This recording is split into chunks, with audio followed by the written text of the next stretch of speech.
many reasons. And this is particularly very special day for me personally, and I think for all the audience as well, it will be. Personally, because one, I'm working in the area of diabetes and particularly diabetes in women. And I think having Dr. Mohan here and Anjana and Archana, I think is going to give a lot of visibility to the cause of women and diabetes. And I usually mention this in all meetings that diabetes in women is different and difficult, dismissed and deadly. We can keep adding the D's, debilitating. But I think collectively we can do a lot about this simply by bringing it into the radar of all the practicing physicians and the public and the people with diabetes. To talk about Dr. Mohan, who's the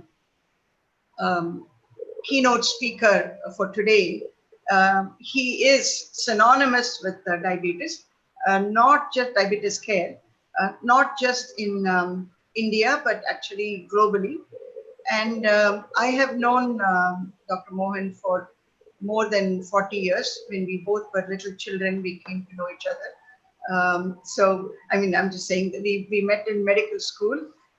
And Dr. Mohan has the same level of brilliance, commitment, passion, drive, everything, from the time I've known him as a student to now.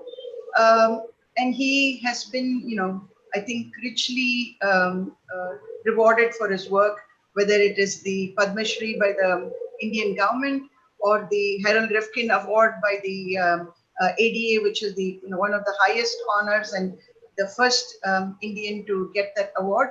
And every award in between, Mohan has got it. But what is great about him is he doesn't rest on those laurels.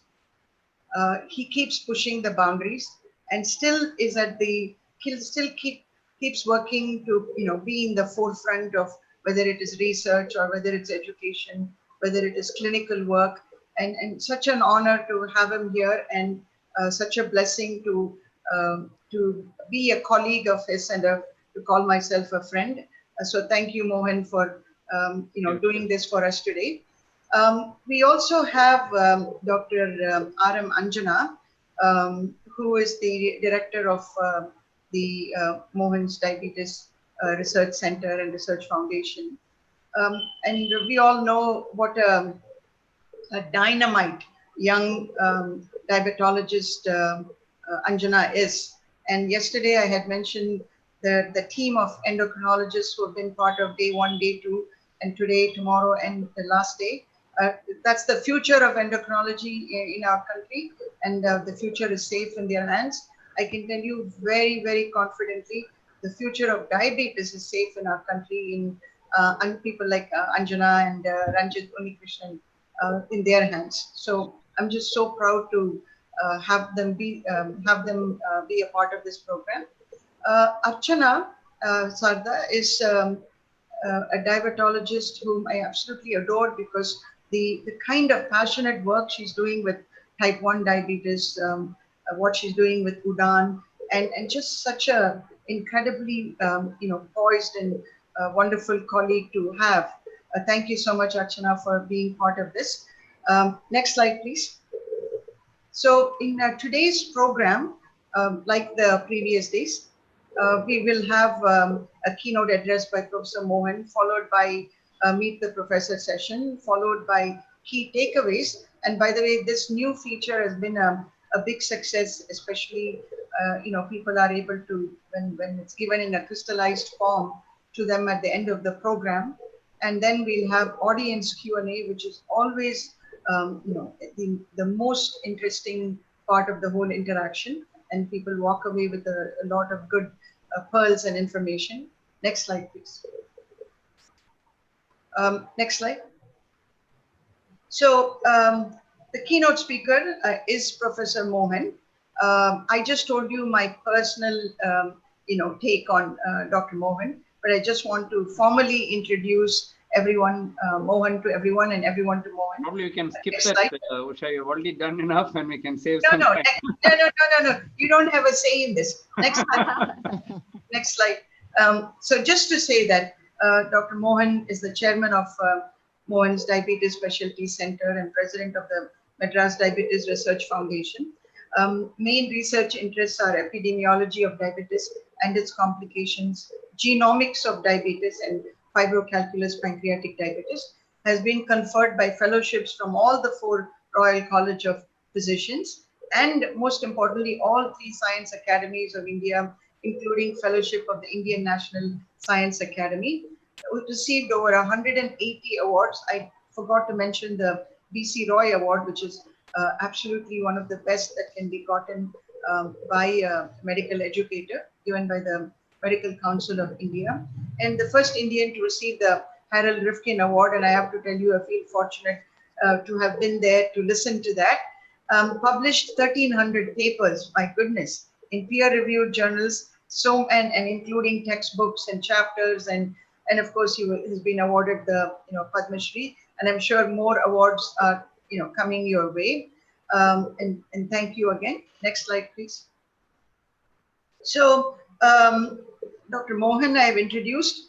RM Anjana, also today is going to be one of the Meet the Professor panelists, and Archana Sarda. Next slide. So RM Anjana is the managing director of Dr. Mohan's Diabetes Research Center. This is what she sent us. This is too brief. I mean, she has done so much work, especially the INDIAB work, just something so amazing. And now she's working with this, physical activity initiative called Tandav. I hope she'll talk about that today with us. Next slide, please.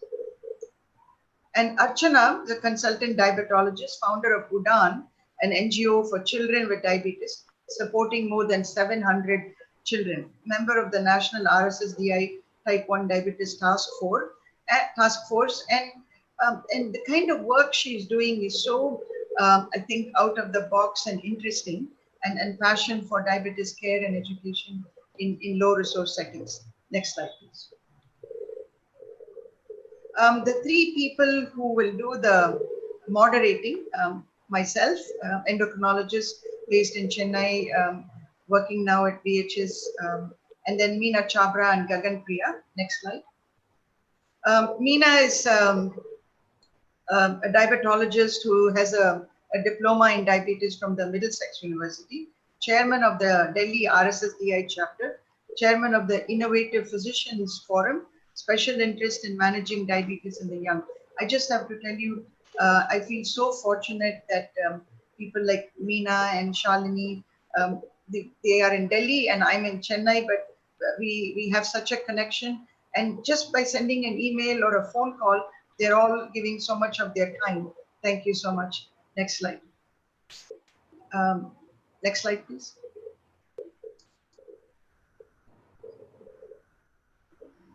Next slide, please.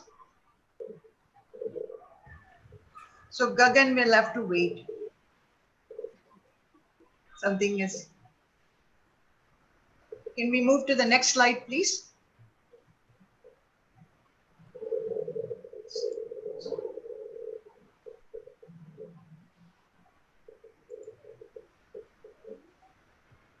Okay. Dr. Gagan Priya is endocrinologist from, next slide, please. Yeah. What happened to the next slide? Dr. Gagan Priya is an endocrinologist based in Chandigarh, and really incredible leader of the from the area, and doing a lot of good work with the Women and Endocrinology group. She also has formed a group called Flame, which is again, women in medicine, and very, very proud to have her here. Dr. Vijay Lakshmi is not only my beautiful colleague from VHS, has worked under Dr. Mohan, and passionate about treating diabetes in the socially challenging and economically deprived groups. Special interest is gestational diabetes. Next slide, please.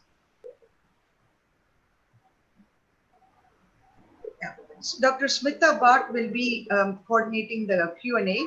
Smita is a professor of medicine, consultant physician, diabetologist from Mangalore. Special interest is medical education and non-communicable diseases. One of the fine young endocrinologists that I, fortunate to call a friend. So next slide, please. So now we will move to Dr. Mohan's keynote address. Can this screen be taken off? Yeah.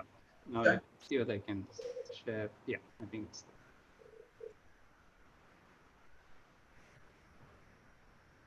Can you see my screen? Yes, Can you see it? Okay. it's visible. So thank you, Usha, for those very kind words. And as you were talking about colleges, thinking of MMC and how many brilliant people MMC has produced among our seniors, juniors, and our classmates. And we're very fortunate to have studied in one of the premier medical colleges in India. Thank you also for all the kind words that you said. So I'll be quite brief. I'll talk about preventing clinical inertia, it should be in diabetes. And why is this very important? Because I believe that this is the key to preventing complications of diabetes. If we don't prevent clinical inertia, we are never going to get rid of complication. And conversely, if we prevent clinical inertia, I think that's the key to success in preventing all the complications of diabetes. Now, talking about where do we stand in India with regards to HbA1c and control of diabetes? We all know we have a huge problem of diabetes in India, coming up to almost 80 million people with diabetes.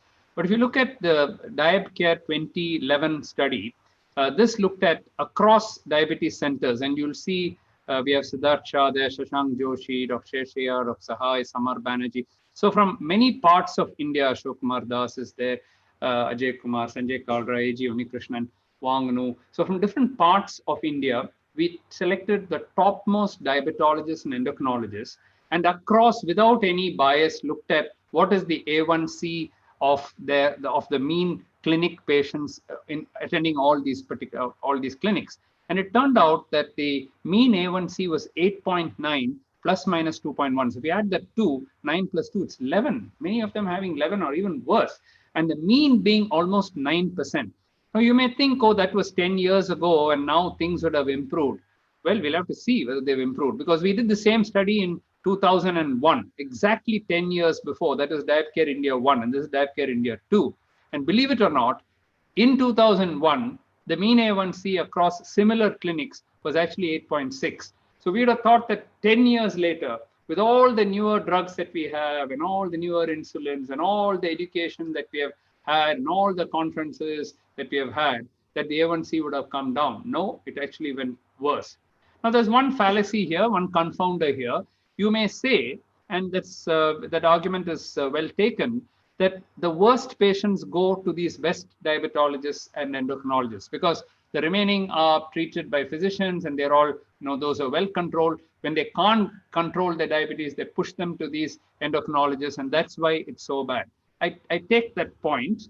But then for that, you need, if you really have to get statistics which are reliable, then you have to do it at the national level. And for that, you must avoid any type of referral bias. And for that, you need nationwide data. And that's where the ICMR INDIAB study, which is actually coordinated by Anjana, the whole country's study has been going on for 10 years now. Almost the entire country has been studied now, almost 29 states and 2 union territories. But this was when the first 4 states were completed. And Ranjit Unikrishnan was the first author of this paper. He looked at 4 states of India, Tamil Nadu, Maharashtra, Jharkhand, and the Union Territory of Chandigarh, which had completed in phase 1. And the idea was to see, is it any better in the population compared to these clinics which we have been studying? And here is the data, which was published in 2014. And if you look at A1C less than 7%, which is classified as good control, 7 to 9% fair control, above 9% poor control, green is urban, and orange is rural. So you can see that only a third of people in urban and rural India in these 4 states. And there's no difference between the 4 states. If you think it is, Jharkhand, which was bad, and Tamil Nadu was very good, think again. It was equally bad in all the 29 states that we have studied so far. The results are very similar. Less than a third of people have their A1C under control. And this includes people who are not even going to clinics, the mild ones, all put together. Now, if you look at the other end of the spectrum, about 32% of people in urban India and almost 40% of people in rural India have an A1C above 9. And that is why we are getting a mean of 8.9 and so on. In India, it wasn't very different from what these clinics showed. So the clinics were not biased. That was representative of what is actually happening in India. So you've got a long way to go. And we also know that if the A1C remains high, then the incidence of complications will go up very steeply. Now, this is new onset of complications per 1,000 patient years. And you can see that from a low, if your A1C is 6.5, 5.5, you may say, why is there any complication at all if it is 6.5? Because it may not have been 6.5 all the time. They might have brought it down more recently. But as you go up, you can see that when you come to 9, 10, and so on, the incidence of complications almost doubles, triples. And that's why there is such a huge burden of complications as shown here. Now, this is from the CURE study, where we have the urban data as well as rural data on virtually every complication that you can study. Coronary artery disease, peripheral vascular disease, retinopathy, nephropathy, neuropathy. And if you look at U is urban and R is rural. So you have rural data as well. And these are all using very sensitive techniques. Retinal photography, biotissometry, Dopplers, ECGs, Minnesota coded, all these kind of things, all published in some of the top journals. So if you just take one of this, say diabetic kidney disease, of course, this includes microalbuminuria. So any degree of diabetic kidney disease included in this. And this is in, if you calculate according to the 2011 population of India, about a fourth of people, about 25% of all people have some degree of diabetic kidney disease, which means almost 17 million people in India have diabetic kidney disease. Assume that these numbers would have gone up, of course, I'm not even going there. But let's say out of the 17 million, let's say a third of them, you'll all agree that at least 1/3 will progress. Okay, I'm being very conservative actually. So let's say 1/3 of them progress to diabetic kidney disease. Then you're talking about 5 million people who reach end-stage renal disease. That's more than the population of Sweden, more than the population of Denmark, 4 times the population of Mauritius. Only of people in India with end-stage renal disease, not even diabetic kidney disease, end-stage renal disease. Now, what are the 2 treatments available? You only have dialysis and transplantation. Now, dialysis, you're going to do dialysis for 5 million people?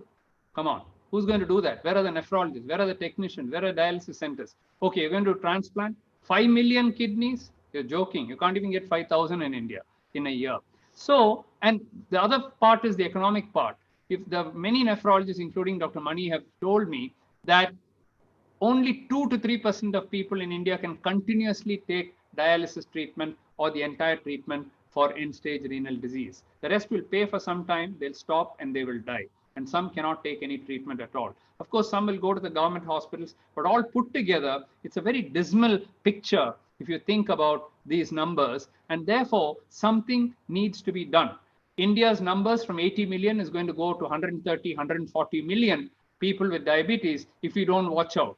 And if 1/3 of them develop or 1/4 of them develop diabetic kidney disease, we are simply going to run out of space. And we saw that with COVID. A simple thing like COVID overwhelmed many hospitals, not only in India, but also in the developed countries. So we simply cannot afford to let this happen. Now that's where we come to the clinical inertia. Now this is the original drawing of Dr. Brownlee, which I modified. And what he showed was that, people get to a HbA1c of 7 only rarely. But even take those 30% whom I showed you develop and were able to get into that range of HbA1c less than 7, they don't always remain there. If you just leave them, then the natural tendency is for the A1C to keep going up and up, unless they're coming back to you regularly, which patients rarely do. Only about 20 to 30% of patients come back regularly. The others think once you give them a pat on the back and tell them you're doing well, they won't come back to see you. Another 3 years, they won't come back to see you. With every passing month, as shown here, the A1C will start rising because the beta cell function will go down. Their attention to diet may go down, exercise will go down. There's no dietitian to talk to them. They may stop their medications. For various reasons, the A1C will go up. And as it goes up, they carry with them what is called as a glycemic burden.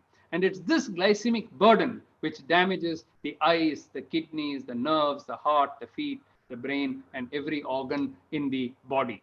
Now, this is assuming a scenario where this person did not come back for, let's say, 2 to 3 years, and therefore the glycemic burden is huge. What if this person came back at this particular point here? If this person came at this particular point, we have a chance, they have a chance to bring down the A1C again to 7%. So assuming that was done, then this much would have been avoided. So this is called as the avoidable glycemic burden. But this one would not have been avoided because they came back only then. Let's say instead of 3 years, they came back at 1 year, let us say. Okay. So then that 1 year is gone, but subsequent 2 years you could have avoided. What if they came back earlier? Okay. So you can reduce the unavoidable burden. Suppose every 3 months they came to us, then that glycemic burden can be made very, very small, and therefore it doesn't affect them. You may ask, is all this theory or not? I don't have the time, but Anjana was the first author of a paper which we published a few years ago, where we took patients who came to us at least 2 to 3 times a year, and then compared them with patients who came to us, say, once a year or less than once a year. We call them as regulars and irregulars. And what we found was that just by coming for regular follow-up, there was a 50% reduction in the incidence of diabetic kidney disease and diabetic eye disease. And what did they spend for that extra 2 visits that they came at that time? This is about 10 years ago. They spent about 1,500 rupees extra compared to the guy who didn't come back. It may be 3,000 rupees now. But just imagine 3,000 rupees or 4,000 rupees a year. You're going to pay that for 1 dialysis or maybe 2 dialysis. The cheapest dialysis you can get today is 2,000, 3,000 rupees. And you'll do it 2 to 3 times a week for the rest of your life, if you have to remain alive and if you have to remain healthy. And that's where I think the first message from this is, if you are not bringing your patients back again and again, already clinical inertia has set in and you already lost the game. So we wrote a paper on this. We're writing several papers on this, in fact. This was one we wrote some time ago, where we said time to do more and addressing clinical inertia. We actually defined it. What is clinical inertia? How should you do? What should you do? And laid down 4 key principles that should be followed. I'm not going to go into that in detail. I further expanded this in another editorial which I wrote, where I said, no, it's not even enough if you, after they come to us, not delaying insulin, giving it early. That's all part of clinical inertia and preventing it. That's fine. But you've got so much more opportunity to cut clinical inertia. Why should you allow them to develop diabetes in the first place? Why can't we catch them in the pre-diabetes stage and introduce lifestyle measures? We know through several big studies that have been done that you can actually prevent people from getting diabetes. If you don't do that, already clinical inertia is set in. After they get diabetes, you don't control their A1C, clinical inertia. BP you don't control, clinical inertia. Lipids you don't control, clinical inertia. Why should they even develop pre-diabetes and go a step further and say at the stage of normal glucose tolerance, identify the high-risk group, primordial prevention, prevent them even from going into the stage of pre-diabetes. That's what this particular, it's the first time that anybody has expanded the concept of clinical inertia. So what is clinical inertia? It is defined as a lack of treatment intensification in a patient not at evidence-based goals for care. We know the evidence-based goal. HbA1c of 7. We know the blood pressure, 130/80 or 140/90, whatever. Lipids, we know an LDL less than 100 or less than 70. We know all those goals. The patient does not reach there, and we have failed in our attempt to bring them to goal. Then we have failed, and we have contributed to clinical inertia. So it's also defined as a failure of the healthcare providers to initiate or intensify therapy when indicated. There's another type of inertia, which is called therapeutic inertia, which is the opposite of intensification. Here it is de-intensifying therapy. I often find, I think we may be discussing this later in this particular session, an 80-year-old person comes to you, already has mild renal insufficiency, and his HbA1c is 6 or 5.9. And he's been going about with that for some time, and we are not even predicting that in the next 1 month, 2 months, 6 months from now, that person, that lady is going to get a severe hypoglycemic reaction which could kill that particular unfortunate woman. So if we don't think ahead, if you're not proactive, if we don't de-intensify the treatment, it is as important as intensifying the treatment. And for that, elderly people, those who have a frail diabetes phenotype, these are the ones whom we should identify. At 60, somebody can be very strong, but at 60, somebody can be very weak. At 80, somebody can be, very, very fit, whereas at 80, somebody can be very, very frail. So it's not the age, but it's the frailty, whether somebody is frail or not. Now, who is responsible for clinical inertia? Kamlesh Kunti, my good friend, said that 50% is due to physician level factors. We are to blame 50% of the time. 30% is a patient. There are recalcitrant patients who will simply refuse. You can tell them anything. You can, discuss with them for an hour, and then they'll simply say, no, doc, I'm not going to do this. And then they'll walk out. 30%, what can you do? 20% is due to the system, a government hospital or a charitable hospital or some other place where there's no system, there's no educator, there's nobody. You've got 300 patients to see in 2 hours. What? It's a system problem. However, what clinical inertia you're talking about there? So all these, and this is not just in India, okay? And people have identified over 200 potential barriers, not to forget cost being one of them. Somebody cannot even afford insulin or a costly drug or something. There are many, many barriers.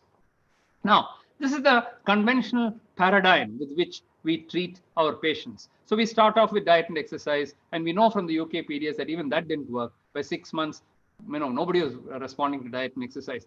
Then comes the first drug, then a second drug, uptitrated, combination therapy, then basal insulin, and then multiple daily insulin. Now look at this particular graph. The mean here is around 8%. What I showed you in India is around 9%. It's even worse than this. This is a Western scenario. So every time they come, we try to reduce it, but the mean is always 8 or above, okay? And these are the people who are definitely going to develop complications. If you are addressing the problem of clinical inertia, then you will be more proactive. And you can see at the first of all, you'll shrink all this. You don't wait for 1 year. First of all, you'll bring the A1C down to below 7%. In the early stages, it's possible to even normalize. I have many of my patients now who are at 5.8, 5.7. They're not getting hypo. The reason I do that is because at that stage, if you don't bring it down, later on, 5 years later, to get to 6, to get to 6.5, to get to 7, 7.5, it'll get difficult. With increasing duration, it gets more difficult. So if you hit hard and you hit early and really bring the A1C down, then even when it goes up, it's just crossing 7, again, down, down, down, down. So this graph is almost replicated. It looks like a hypothetical graph. But if you look at our paper, which Anjana published in the regulars and irregulars, the irregulars are all like that, and the regulars are like this. And that's why that 50% reduction in the incidence of complications. So this is not a hypothetical situation. It actually happens in practice. Now, I'm just going to address one other question, which is very close to my heart. Is there any benefit in initiating intensive insulin therapy at the time of diagnosis of type 2 diabetes? Can beta cell be preserved by early insulin treatment? I know many of you may think, why should you give insulin at the time of diagnosis? Well, there are a lot of people who already missed the bus. They've already missed 5 years, 10 years before they've come to you. They're already on the verge of developing complications. At that time, if you develop a laissez-faire attitude and you say, I'll try metformin first, then I'll add one more, then I'll add one more. Before you've added your second or third, they already developed kidney disease. So is there, and can you do anything about the natural history? Can you preserve beta cell function by early insulin treatment? So the hypothesis is this. If you leave them alone, this we saw in UK PDS, there's going to be a slow but inexorable decline in the beta cell function. Can that be slowed? I'm not saying you can reverse it back, but at least can it be slowed? And can this slowing be done with early insulinization? When I say early insulinization, it's not permanent insulinization. That is not needed. We learned that from UK PDS. Just giving them insulin from the beginning is a mistake because here we've got insulin resistance. So that's not what I'm advocating. I am advocating aggressive control by using insulin early just for 3-4 weeks. And will it help at all? Now, I'll show you one case and then I'll show you a couple of papers and then I'll stop. There's a 41-year-old male, 7 days duration. So he had gone to some other clinic and then after 7 days decided to get a second opinion. He was started on sulfonylurea and metformin. So you'll say already 2 drugs started for this patient. When I saw the patient, fasting itself is near 300 after starting sulfonylurea and metformin. Postprandial is near 400 and A1C is 12.6. So the question I asked myself is, okay, are these two drugs going to bring the A1C down by 5.6% to bring it to 7? And if I want to bring it to say 5.8% or 6%, is it going to bring it down to 7%? These two drugs, very unlikely. So I said, let me start insulin. This is one of my early cases. I have thousands now. So I started him on insulin, and after 4 weeks, stopped the insulin, and the oral drugs were continued. Now, this was a later case which I used, and I used an AGP here, and you can see how high the sugars were in this particular case. And by the 5th day, the time in target is 0%. Okay, what should be near 100 or at least above 70 is 0%. Now slowly the sugar started coming down, and you're getting better and better control. And by the 2nd week, it's almost 100%, 99% time in target. But the average is only 47 because the first 4 or 5 days was not good. So I said to this guy, look, I'm giving you insulin. Another 2 weeks you're going to be on insulin. So I just want to know whether you're getting hypos or not. I'll put one more AGP for you. So we did that, and you can see the perfect control now. The time in target is 98%, 99%, 100%, 100%, 100%. And at the end of 2 weeks, it's 98%. The time above target is 0%, zero. What was 100% before has now become 0%. And the time below target is only some 2%. That also is not a real hypo. Some of these are false low sugar. They're really not. So you got right on target, exactly. And this is the essence of precision medicine or precision diabetes as we practice it today. Now you can see that this is another case, 2014, where we started this patient on 12.6 A1C, and then it came down to an unbelievable 4.9. I'm sure you're not going to believe this. You're sure going to say, no, the lab was an error. It's our own lab. It's a WHO certified lab. From 12.6 to 4.9. If you think that's the only case, I've got at least 10, 20 cases where it went down below 5%. And you can say, oh, maybe he had a lot of hypos. There's no hypos at all. We've seen that. This is the dramatic improvement which occurs due to the C-peptide improving. Okay. At this point, insulin is withdrawn, and you can see how the A1Cs are maintained. 5.6, 6.4, 5.8, 6.3, 7. 2016, 2.5 years later, he hasn't even crossed 6.5, leave alone 7. And the first instance, we are only aiming for 7. Here, he hasn't even reached 7 after 2.5 years. This is tight control. People like this will not develop complications. If every single patient we treated like this, there will be no more retinopathy and no more nephropathy in this country. If we all do it, it's possible. Okay. Now, the most dramatic thing that happened was, this was the C-peptide, 0.9 fasting and 1.6 stimulated. Immediately after this short course of insulin was given, immediately within 4 months, you can see the fasting C-peptide improved, and the stimulated C-peptide became normal. 4.2 is a normal value. That is why it was 4.9. The A1C has come down like a normal person, almost like a remission state. And that's what has happened by treating early and aggressively. So this is a concept of functional recovery of the beta cells and recovery from beta cell stunning. Beta cells have not died. They're only stunned. Now they've been completely reversed. Now, this is, and just before ending, I'll show you that this is not an isolated case that I showed you. This is a series of 122 patients, which Jatinder Mokhta first published. I was happy to be associated with him. He believed what I said, and he took up 122 cases, and these are his results. You can see the postprandial sugars, how they came down, and the fasting sugars, how they came down. And this is after 36 months after giving insulin for a brief period of between 1 to 2 months. And you can see the A1C levels from 11.4, 7.3, 6.3, 6.4, 6.3, 7, 6.7, 6.1 at the end of 3 years. So at the end of 3 years, still the sugar is so good. And you all know about the metabolic legacy, the metabolic memory and the legacy effect.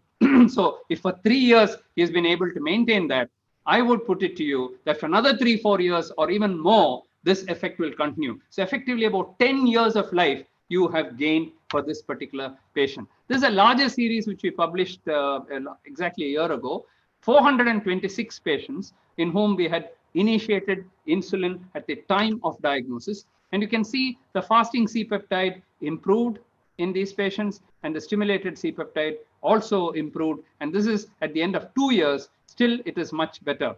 The Mokhta could not do C-peptide, but we were able to do it. And at the end of 2 years, and all that we did was give insulin for 4 to 6 weeks. Nobody I gave more than 6 weeks. And at the end of 2 years, still the C-peptide is maintained. So I'm going to stop here by saying that clinical inertia is the main reason why diabetes complications develop. Early and aggressive control of diabetes can help to prevent complications. A variety of oral drugs and insulins are available for treatment of diabetes today, but a short course of insulin at the time of diagnosis of diabetes is very useful if there is glucotoxicity and lipotoxicity. I'm not saying if the A1C is 7.2, you go and give them insulin. It's a waste of time. In the Origin study, we found it didn't work at all. If the A1C is not above 8.5 or 9, there is no glucotoxin, no lipotoxin, it's a waste of time. You can achieve it with metformin or with any other drug. But not all our patients do that. Many of them come with severe uncontrolled diabetes, and that's where the short course of insulin works. And I'll stop there now and stop sharing. Thank you. Mohan, thank you so much. This was a master class by the master. It was amazing, and I think you've done great service to. This is you're entering the 100th year of insulin discovery. So I really think all of us who are practicing diabetes care fully understand this concept of inertia after this presentation, and I'm sure people will be now more ready and willing to start their patients on insulin and not wait around on 3 drugs and 4 drugs. So we'll move to the Meet the Professor session, and all the questions are at the end. Next slide, please. So the very first question is to Dr. Mohan. If you had to pick one reason for the tremendous increase in diabetes in our country, and just you had mentioned 5 million is the population of Sweden, and so we have like 78 million people with diabetes, something like that, which is more than the population of the entire population of the UK. So, I mean, our problem is really big. So which one would it be, and what can we do about it? Is it all diet? Is it physical activity? Is it stress? Is it environmental pollution? Is it some low birth weight issues? Something else? So, Dr. Mohan. So type 2 diabetes is never a unifactorial thing, and that's why it's called as a polygenic disorder. First of all, it's not even only genetics, it's not only environmental, it is both environmental and genetics. So for example, you've not included family history here. Yes. But if you want to talk about the increase, it is lifestyle modification, bad lifestyle. In that, trying to dissect out diet is important or physical activity or inactivity is important is a little difficult because both go hand in hand and both are confounders. So those who have an unhealthy diet also tend to be, physically inactive. It's not that they eat badly, but they're all marathon runners and so on. It doesn't happen. It happens with a kind of personality, certain personality. In the Cures follow-up study, where we looked at the first data on incidence of diabetes, which again Anjana published in Diabetes Care. She was the first author of that paper, and followed it up with another one just to answer this: what causes the diabetes? Diet plus physical activity physical inactivity explain 50% of all new onset diabetes. So we fix those two, 50% you can fix straight away. That's why in the DCLIP study, IDPP study, 35% we are able, that is theoretical modeling. In practice, 1/3 we could actually prevent in those who had pre-diabetes. Stress is a very small factor, but it's a very important factor. In COVID times, a lot of stress-induced diabetes and other stress there, but it's a relatively small one. Environmental pollution, we have actually measured it. In the Global Burden of Disease study in the Lancet, we showed that 4% of diabetes is due to environmental pollution. Low birth weight is a very interesting thing. We don't have anything to say how much is contributed by that. There could be other factors as well. Family history is very important because those without a family history, even with some of these, they may get obesity, but they don't get diabetes. So I would say these are the two modifiable ones. There are others. Age, you can't prevent yourself from growing old, and there are non-modifiable risk factors. But the good news is that both diet and physical activity, you don't need to run a marathon. If you walk 30 minutes, 45 minutes, 5 days a week or 6 days a week, and then if you just cut your carbs, increase your proteins, take more vegetables, take healthy fats, and overall a slight reduction in your weight, about 5% to 7% of your body weight, you're able to reduce, you can prevent diabetes. That's been shown by DPP, it's been shown in the Finnish study, it's been shown in Chinese study, Daching study, Dr. Ramchandran showed it in the DPP, Indian DPP study, and we showed it in the DCLIP study. again, study after study is showing the same thing. So this is what we should be focusing on. It will be diet plus physical activity. Can you comment on why this is happening in the rural areas? I mean, aren't they active and kind of eating healthy, or things have changed there? Oh, it's changed very rapidly. See, if you see, take the state of Kerala. We haven't published the Kerala results. The rural is actually more than the urban there, because there's really no rural, because Kerala is completely urbanized. It's 100% urbanized. Whereas Tamil Nadu is about 70% urbanized. There are other parts. You take Jharkhand.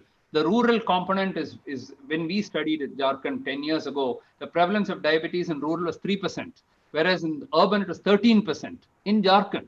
So there was this huge differences. In Tamil Nadu, it was 13% and 10%. So it's not very different. And Kerala has already reversed. Rural has taken over. If you go to US, it's a rural which has more, because they are they are less physically active, they eat more, they're more obese, and so on. So we are in an epidemiological transition. So one factor will not explain the whole country. The country itself is in different stages of epidemiological transition. So rural is, especially in the southern states, the 4 southern states, rural is not really that backward. Where are we seeing malnutrition deaths? We have 1 malnutrition death in the whole of South India. May It's I a completely... May I just add to that? It's an absolute misnomer to think that rural area people are active. It's not. Nobody is walking behind bullock carts anymore. Those were days gone by. There is mechanization, there's urbanization, Lay's chips has reached, the sweetened beverages have reached every village, and nobody from India, we know that inactivity percentage is 50%. 1 in 2 people is inactive in rural India, and this is more in women compared to men. So it's an absolute misnomer to think that that's our perception, but it isn't that way anymore. Also, their economic situation is improved. So what happens? NABARD would give them a loan, so they can buy a tractor, so they can sit on that. They get television, so they've also become physically inactive. So, and then when they had to go to school 5 years ago, or 20 years ago, they would have to walk 5 miles to school. There were no buses. Now the bus is stopping in every part of the thing. So it's good for them, but then it's also bad because they have become urbanized. And then as you see the village transforming, as you go out, you can see how it's transforming. See, if you take Tambaram, it was not even in Chennai. Now it's become part of Chennai. And if you go 20 miles from Tambaram, it will be all semi-urban. All the rural is getting completely transformed. The real definition of a rural is it should be 50 miles from a city. You can't go 50 miles today. Before that, there'll be some other town coming up. And that's what in Kerala, I cannot go 5 miles. By the time something else has come. And you'll see the prevalence of diabetes beautifully distributed according to the urbanization patterns. Urbanization and the socio-economic GDP of the state. That's what India is showing. Thank you, Mohan. You see, Archana, thing in Maharashtra also. Yes, Archana, go ahead. Yes, I was just adding in Maharashtra it is similar. I see so many rural patients. 60% of my patients are from rural areas, and junk food has reached there. And when you ask them, what do you do? Most of them say, do nothing, because they just supervise so-called farming. So the rural population is definitely on the rise in diabetes in this part of the country also. Thank you so much. Can we go to the next slide, please? So this is a young woman, actually we saw recently, 18 years old, presenting with weight loss of 17 kilos over 3 months. Her family thought that this was from COVID. COVID as in that she stayed home and ate healthy and didn't get food from Swiggy and Zomato and eat out and was exercising. This is what they thought. And then, because she developed some generalized itching, they actually tested the glucose and it was 580. The ketones were negative. Fasting sugar was 310. Postprandial was 454. Her BMI is 19.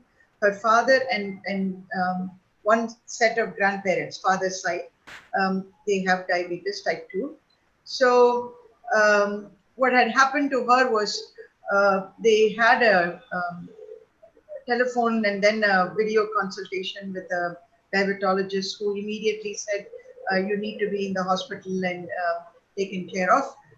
this could be very serious. But she's completely asymptomatic except for some thirst and some skin itching. So now we need to proceed with taking care of her and also stratifying her as whether she has type 1, 2 or MODY. So can you help us with that? Thank you.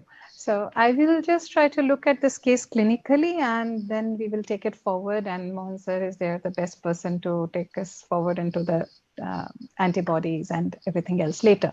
So first thing is age. So age is not very clear for all three, whether it's type 1, type 2, type 3, type MODY, because this is the age we could have all three in current scenario. Then gender, men versus women, it is similar. She has had weight of 17 kg over 3 months, and then her BMI is 19. So this is something which I found very specific here, which means if we take an average Indian height to be 5 to 5 feet or 5.3 also, then she was a BMI of 25, which means she was not very lean. She was overweight at the time when what was her normal weight at that time. She has hyperglycemia, severe hyperglycemia without ketones. Again, that does not give us a very big clue because type 1 need not always present. So that does not totally rule out type 1. But yes, with MODY and type 2, that is the usual picture. Mother and grandparents, we know their age, but type 2 could also have the family history, but they had it at a younger age. Again, that would favor MODY-like presentation. So now being asymptomatic, as you said, she's not really totally asymptomatic. So how would I go forward in this girl is first look for maybe signs of insulin resistance, look for acanthosis nigricans. And when she comes to me, we do basic investigations, say HbA1c, the pressure, the lipids, the USG abdomen, maybe for liver, PCOS. So basically, we're trying to look for insulin resistance in her. And if that gives us a clue to type 2 diabetes. But as far as treatment is concerned, I think I would put her on insulin immediately because of the very high sugars and weight loss that she has had. As Sir just said, that with this glucotoxicity is already there. So treatment wise, initially at least, she would be on insulin. And once we have a link whether this could be having features of insulin resistance, and then C-peptide at this stage would not really give us a clue. But if it is high, then probably it could have some significance, but a low would help us to stratify. So controlling this person, this girl with this kind of, we're on insulin with this stage of investigations. And then of course we have to go for the antibody test, autoantibody testing. And that is there. So till we do the autoantibody testing, because in my kind of scenario setup, we are not able to do that very early. So, and it is expensive. So till then, till that point, it would be managing her on insulin, trying to rule out type 2 diabetes. And once she is euglycemic, and if we can, and we would try to do the autoantibodies. And if they are positive, good. But if they're negative, again, there's a large number of almost 30% are negative, I believe. So that would also not rule out type 1 in this case. But if all this put together, there's definitely a typical history, and the suspicion of MODY remains. If she is negative, autoantibody negativity, then genetic testing would have to be done. Another thought that can be there is if insulin requirement is very low. This is what we do because we don't have always the facility to test. And if the insulin requirement is very low, she's well controlled on a very low insulin requirement, would give me a clue, and maybe I would like to test with small sulfonylurea, thinking if it could be MODY. So that is how I would approach this case. Thank you so much, Archana. Just to give you a follow-up a little bit, the A1C was, of course, as expected, really high. I think it was around 14. And lipids were, the triglycerides were high. I think it was upwards of 500 or something, because the fasting sugar is so high. And other than that, liver enzymes were not elevated. there really was no sign of acanthosis or other features of insulin resistance. The biggest issue that we were having was there was only one question that the family was asking over and over again. Is it type 1? Is it type 1? Is it type 1? Because that bug had been put in their head on day one. Mohan? Yeah. So before you give us the rest of the investigation, I'm not giving. Oh, you're not giving. Okay, I thought I give my clinical. At first look, this whatever ketone negative, whatever it is, it still looks like type 1 only. First in the list Yes. will be type 1. The fact that the father and the grandparents have it, of course, makes it interesting. We should think of other things, but I have many type 1s whose parents, 3 generations have it, and we think it's all Modi. We do the Modi genetics and comes negative. So first, that because in the Modi, being a genetic defect, you don't get this kind of weight loss. So 17 kg weight loss in a Modi is very unusual, very, very unusual. And then a BMI of 19 is again a little unusual. Of course, that's because of the weight loss. But this kind of a 580 blood sugar presentation in a Modi is very, very rare. We have looked at our entire proven Modi cases. Very rarely does it cross kind of 350, 380 in a Modi. Above 400 in a Modi is very rare. 580 is close to 600. Even in a type 2, it's very rare, but it can occur. Suppose a severe stress in a type 2, some kind of a big stress factor in a college or something there, that could be a situation where they can lose weight. The most important test to do here would be C-peptide. If you do C-peptide, if it's kind of gone, 0, it rules out Modi and it kind of rules out type 2. If it is kind of somewhere in the middle, it could still be type 2 and it could still be Modi. And after giving this insulin, after a month or two, if they don't have enough money, you can do C-peptide after a month or two after you correct it. But we generally do see whether it's improving or not. Because what happens is in a type 1, in spite of correcting and all that, the C-peptide will further go down. Whereas in a type 2 or in a Modi or something, it will jump up. Like I showed you how that C-peptide jumped up. So then it's definitely not Modi, even it's not type 1. Because even in a remission phase of type 1, C-peptides don't improve that much. It will improve a little bit from say 0.6 to 1.2, 1.3. There'll be just a modest. The pancreas doesn't completely revive during a honeymoon phase. So C-peptide is very, very useful. The antibodies are important because if that 70% she falls under, then the diagnosis clinched. There's no other Modi will not have GAD1. But as you say, 30% it can still be negative. But C-peptide will be even more important than the antibodies because at this stage itself, you'll be able to roughly tell. And we get the C-peptide before the patient leaves. So if that patient was asking me, when they come to me, I already have the result because it's only a couple of hours for us to get a C-peptide result. So with the result only, we see the patient. So we can tell them straight away what the prognosis is. Suppose it's really bad, then there's no need to even do genetic testing or anything. But suppose there's still a doubt and the antibody, then we'll say, let's give insulin, then we'll do the antibody. If they come negative, then we'll say, and the C-peptide improves, we'll say, see, family history is there. Antibodies are negative. C-peptide is improving. Now there is a chance for you to go for a genetic test. Even if it is any of the rarer forms, we'll still pick it up. So that's when we do the genetic testing. We wouldn't do it for everyone. For a type 2, the mother she's only 18 years old. The mother is not diabetic. She's fairly thin, not obese enough to be. Even 25 is a little, for a type 2, you'd expect a little bit more. At 18 to get it. At 18, if it is early onset type 2, as Anju said, usually both parents are diabetic. Yeah. Unless you get the gene from both. Modi can come through one side, but if both parents are not there at 18, to get type 2 is a little, unless they're very much overweight. That is also not there. Or they could have a beta cell deficient type. But very good point that all of you have brought up.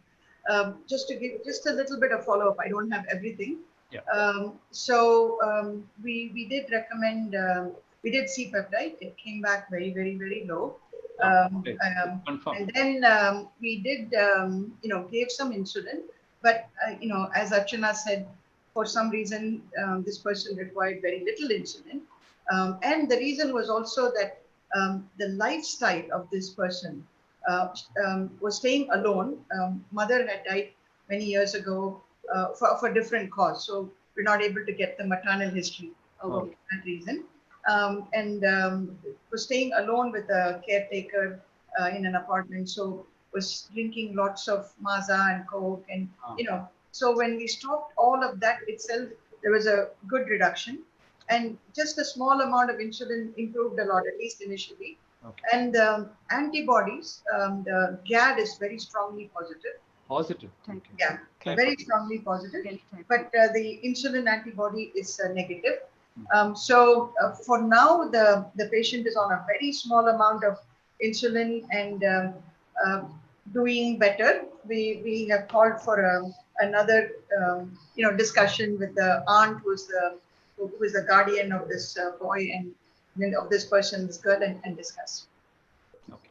Thank you so much. I think that there's so much light on this very difficult situation. Next slide, please.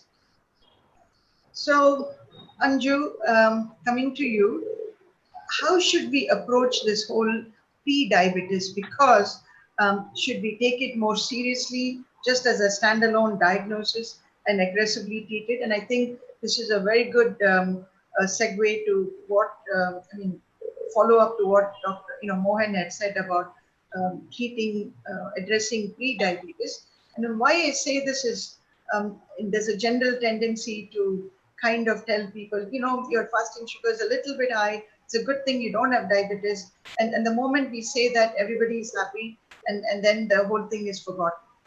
So I'm really glad you brought that up. I would say glycemia is a continuum. So if you look at blood sugar levels and you look at risk of all complications, we're talking about a continuum here. And there, although we do have hard and fast cut points that divide you into diabetes and pre-diabetes and all, especially in the Asian Indian, your risk starts early. It starts quite a thing, and it just doesn't, so there's not too much difference between a 124 and a 126, right? Although there are cut points for obviously clinical reasons. So what I'm trying to say is that when you have pre-diabetes, it is a definite kind of alarm signal that your progression to diabetes is. So traditionally we are taught that if someone who has pre-diabetes, a third of them have pre-diabetes and stay there forever, a third of them progress, and a third of them kind of regress back to normal. So that's traditional teaching. But we now know from the CURE study in the Asian Indian population, if someone has pre-diabetes, about 60% of them progress, and they progress quite rapidly within 2 to 5 years. So we do know that in the Asian Indian, there is a rapid progression that happens, and more so at younger ages. So the answer to that question is yes, we have to start taking pre-diabetes seriously.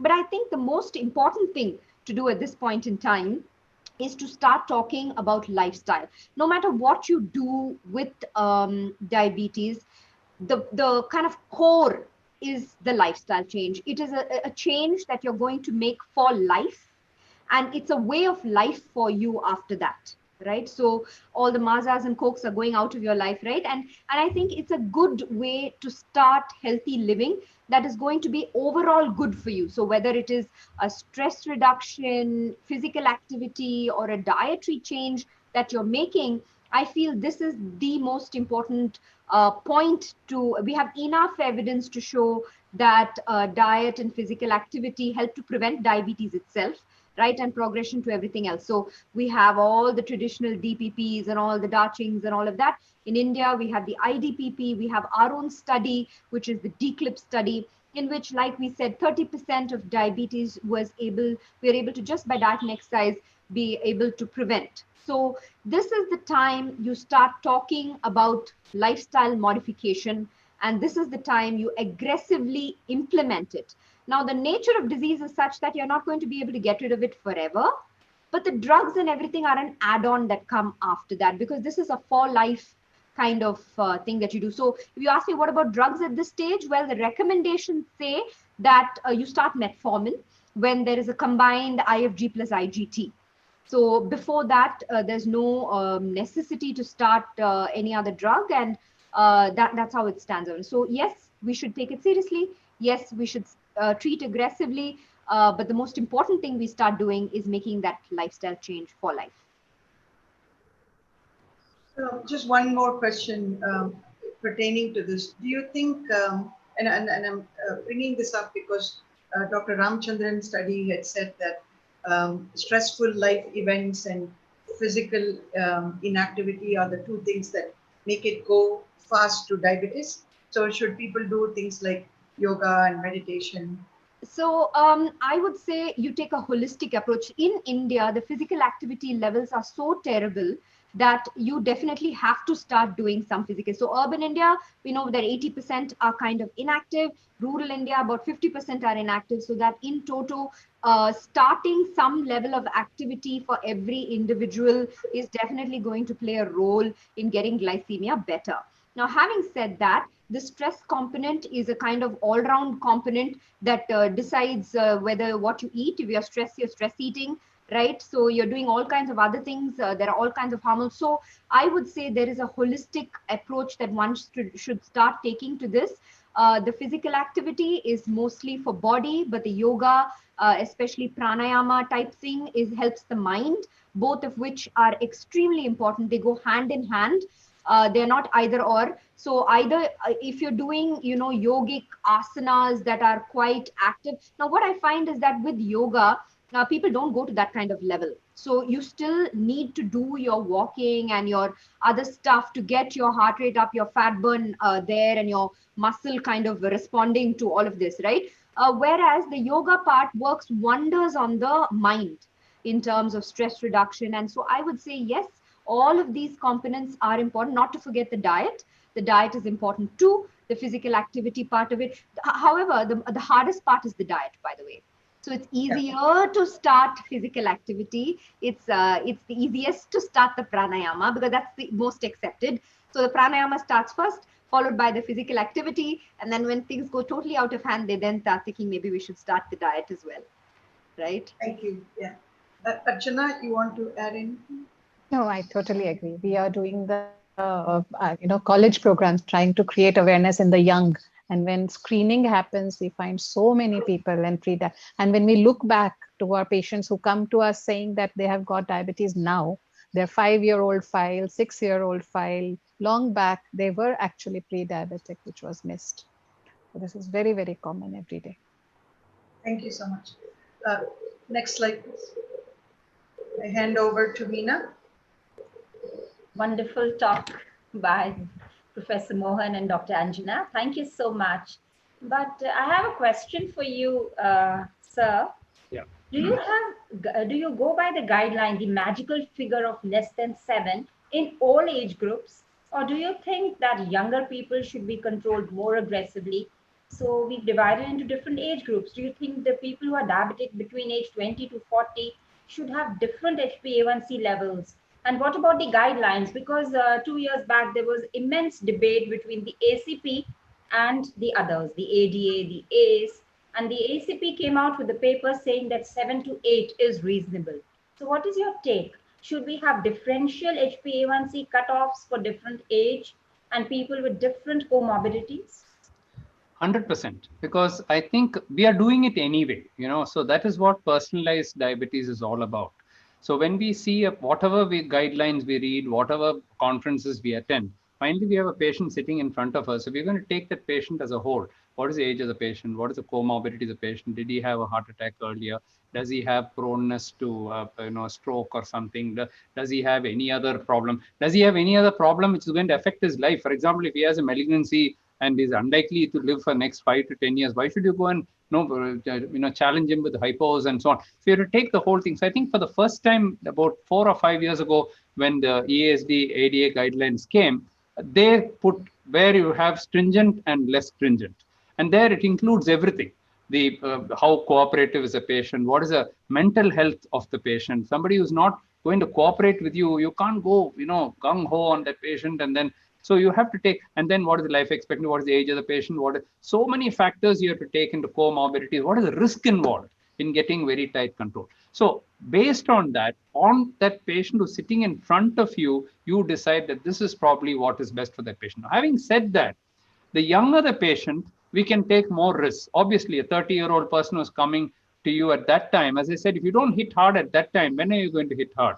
Even if that person gets a hypo, very unlikely is going to die due to a hypo.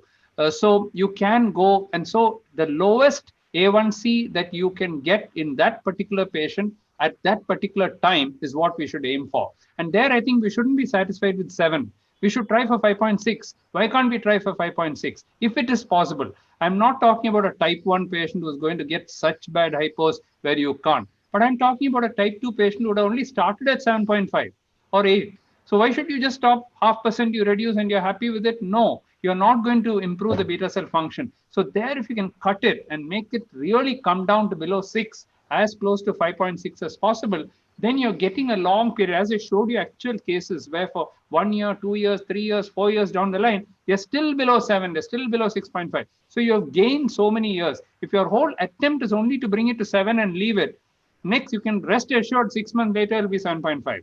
And then after a year, you try to bring it to 7, it'll be very difficult. Okay. So having said that, I also talked about de-intensifying treatment. So in an 80-year-old person, if you see it's too tightly controlled, even before, some of them are very happy. I'm happy with 6%, doctor. I'll say, but I'm not happy.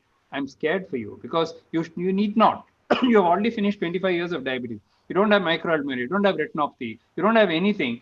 And now you're crossed 80. And at 6%, it's more likely that a hypo is going to do damage to you than a hyper. And therefore, I would like to relax it a little bit. I don't want 6, 6.5, 7 is good enough for you. It's safer for you. So for each case, we have to keep looking at it and then having done that. Now, coming back to this issue of whether 7% or 8% is the thing, what ACP said was anything below 8 is good enough. I think that was a very wrong statement to have made. They confused the whole world because they didn't base it on any study which was done. They just a group of physicians sat down together and said it's very difficult to bring down, to everyone to 7. So let's make it 8. That kind of, I can say it's 9. We can sit now in this group. We can all sit there. No, 9 is good enough. Yeah. And then put one state, 9 is good. That will go all over the world. I remember after that ACP meeting, after that ACP guideline came, I was at a wedding in Chennai, where one of the VIP wedding. And I had this patient who with great difficulty had brought his A1C down to 7 after a long struggle, after nearly 4 or 5 years. And I found his plate full of dessert, And so I didn't say anything. I just saw that. Then he came, you saw, doctor, how many dessert I'm eating? So I said, yeah, good. I mean, there's nothing wrong in taking dessert. That's fine. I mean, if you like dessert, you can take. No, doctor. But I'm, this new guideline which came that everybody should be at 8, So now I'm going to increase it to 8 because I'm told it's very dangerous to keep it at 7. He's only 60 years old, and he's just at 6.9 or something. And he says, no, it shouldn't be at 7. The Americans have said that it should go to 8. It was all wrong. So on WhatsApp, 1,000 WhatsApps will come saying all the 7 was brought by pharma and it was all to make they paid doctors money to give them to make it to 7 and all that. They forget DCCT is forgotten. UKPDS is forgotten. All the years and years on work is forgotten. And then if ACP had said in cases where you cannot get it to 7 and if 7.5 is good enough, accept it. Nobody's arguing against that. I have many patients to whom if I get it to 8, I'll be very happy. They'll be having 14, 15. With great difficulty, we'll bring it to 12, 11, 10, 9. And then finally, when they reach 8, we celebrate. We say, 8%, finally, There are very difficult patients. So I'm not going to tell them 6.5%, 5.6% and all that. So we use common sense. And it is not age alone which is a factor. At extremes of age, it will matter. But between 40 to 60 and say 65 years, doesn't make too much of difference. You use what is best for that particular patient. But the average, if you just take across the board, it should still be 7 only. We should be talking about 7 because that is one which has come through DCCT and UKPDS, and every study has shown that 7% is the gold standard. So that I don't think we should shift at all. We can say try for better, try for a little less if the case merits it. But otherwise, and we cannot have one size fits all. For type 1 and type 2 itself, we cannot have the same because the inherent fluctuation is so much in a type 1 that unless you're on a pump or something where you're able to get smooth control with multiple daily doses and so on, if you try to bring the A1C down too much, you'll get so much of hypos. They cannot afford to go on CGM all the time. They cannot afford a pump. So we'll say, okay, 7.5 is good enough. A little bit of risk, but this is safer for your child. Otherwise, you're going to get such bad hypos that the child is going to get faint in school and get knocked out and so on. We don't want that. So for each case, we have to keep modifying it slightly. Individualization is the key, and that's what personalized diabetes care is all about. Dr. Mohan, to take it further, which means that you would believe in early combination therapy, because they said less than 7.5 starts with one drug, and that drug would usually be metformin. We would build it up. So now, do you believe that your take is different, that even in patients with less than 7.5 who are drug naive, after the verified trial, would you like to straight away go with the combination of DPP-4s and metformin? I have always used it. Even in the good old days when we had sulfonylureas only, of course, we used to get little hypos at that time. I'm not saying no, especially when we had libenflamide and all. Hypos would definitely be there. But there are at least two defects. We know that there are more than 8 defects, but there are at least 2 defects. Now, in the simplest sense, if you take it, there's an insulin secretory defect and there is an insulin resistance defect. If you give only a sensitizer, you're not attending to the other risk at all. And Anjana just told you that the progression from pre-diabetes is very fast. She also said very rapid progression. Why the rapid progression? Not because of insulin resistance that they've had even before they got diabetes. At the stage of pre-diabetes also they had it. When any overweight person has insulin resistance, it's a rapid decline in beta cell function. And that you cannot correct by metformin. Just by giving metformin, your beta cells won't become okay. So a secretagogue in the right doses, it may be a small dose of a sulfonylurea. Now we have got DPP-4s, nothing like it. So if you can use a DPP-4, that's where verified trial comes in. Hypos are virtually not there by giving the combination therapy.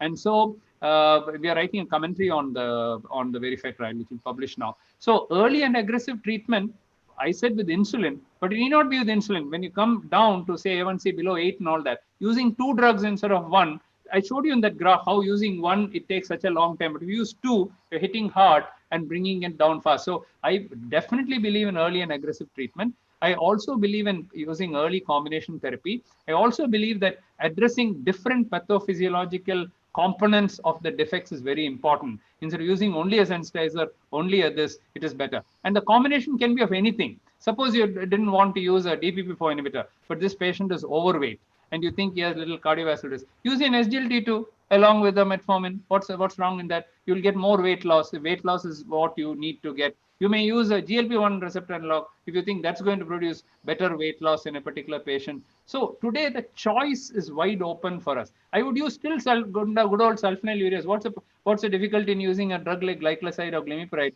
which are so gentle? You've got small doses of those drugs. You've got 0.5 glimepiride today. You've got 1 milligram glimepiride today. So if you use a small dose of that along with a say metformin, a sensitizer, then you're getting a much better effect. So whatever it is, you must use combination therapies, because the UKPD has also showed whichever drug they started with. Whether they started with sulfonylurea, they needed 1 more drug. They started with insulin, they needed 1 more drug. They started with metformin, they needed 1 more drug. When they started dietolone, they needed a drug. So UKPD has taught us that story so nicely, and it's done over 20 years in newly diagnosed type 2 patients. So we don't need to reinvent and again start another UKPDS. We have got for life, we have learned those lessons. Only thing is, at the time of UKPDS, they didn't have DPP-4, they didn't have SGLT2, they had chlorpropamide and libenflamide, and they had metformin. None of the other drugs they had. If UKPD has been done with all these drugs, then the results could have been even better than what we saw in UKPDS. At least on macrovascular complications. Yes, definitely. Hazard ratio was low. So Correct. to control hyperglycemia, macrovascular complications don't seem to... Correct, because it's multifactorial. No, it's not even a specific complication of diabetes. Even when I was very careful when I said we'll be able to reduce retinopathy and nephropathy, I said I didn't bring in macrovascular then. Because for that you need multifactorial. You need blood pressure control. You need to do pranayama. You need to reduce stress. You must quit smoking. You must walk. You must control your lipids. So many things you have to do for macrovascular. It's not just bring your A1C down. It's not going to help you. Absolutely. So that's why I didn't talk about macrovascular then. I only talked about retinopathy and nephropathy will go away, I said. Thank you so much. Thank you. Can we move on? Yeah. So this is a question for Dr. Archana. When do you consider pump therapy in your patients with type 1? So Archana, I would like you to answer, because you said you work in a low resource setting and you're passionate.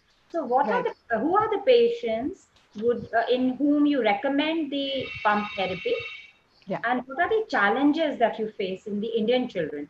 Of course, we're not talking of the cost alone, other challenges that you face with the children and their parents and their mindsets. True. So thank you, Meena. Pump therapy in our children in type 1 diabetes, of course, affordability apart, first and foremost criteria for even wanting to recommend a pump is the capability of handling it. So not only is it being tech savvy, but also being very willing and motivated. Because it's not just a device. I have some very rich people who can afford a pump and they say, we want to buy the best thing, the most expensive thing which is available. And they took the pump, applied it. But what it was being used was just as a delivery device. Ultimately, their HbA1Cs were high, the sugars were high, and it did not really help them at all. It was just saving them a way to deliver. That is all. And that should not be the case. So first and foremost is a capability, motivation, willingness to carb count, willingness to monitor. Because if these two parts are not there, then there would be no point in having a pump at all. So once these three things, affordability and willingness and capability, education is there, then who would, in spite of being maybe, resources are less, but yet should try to get a pump if that is what we are talking about, because other than that, everyone would. All the studies and in our own children, we see people who are prone for hypoglycemia, especially toddlers and infants who are very prone for hypoglycemia, or meal patterns cannot be predicted, or parents are not capable of fathoming out what is happening. So today with the sensor augmented pulse, especially when there's an alarm for hypoglycemia, that's really a lifesaver. So for little children, a very big focus would be preventing hypoglycemia in them. And this dawn phenomena and flexibility. There are so many adolescents who really need flexible lifestyle. Being in a rigid form takes away their quality of life. If they're affording, and they may be sports people, they are doing so many different activities. And if that is restricted because of diabetes, their entire joy of life goes out.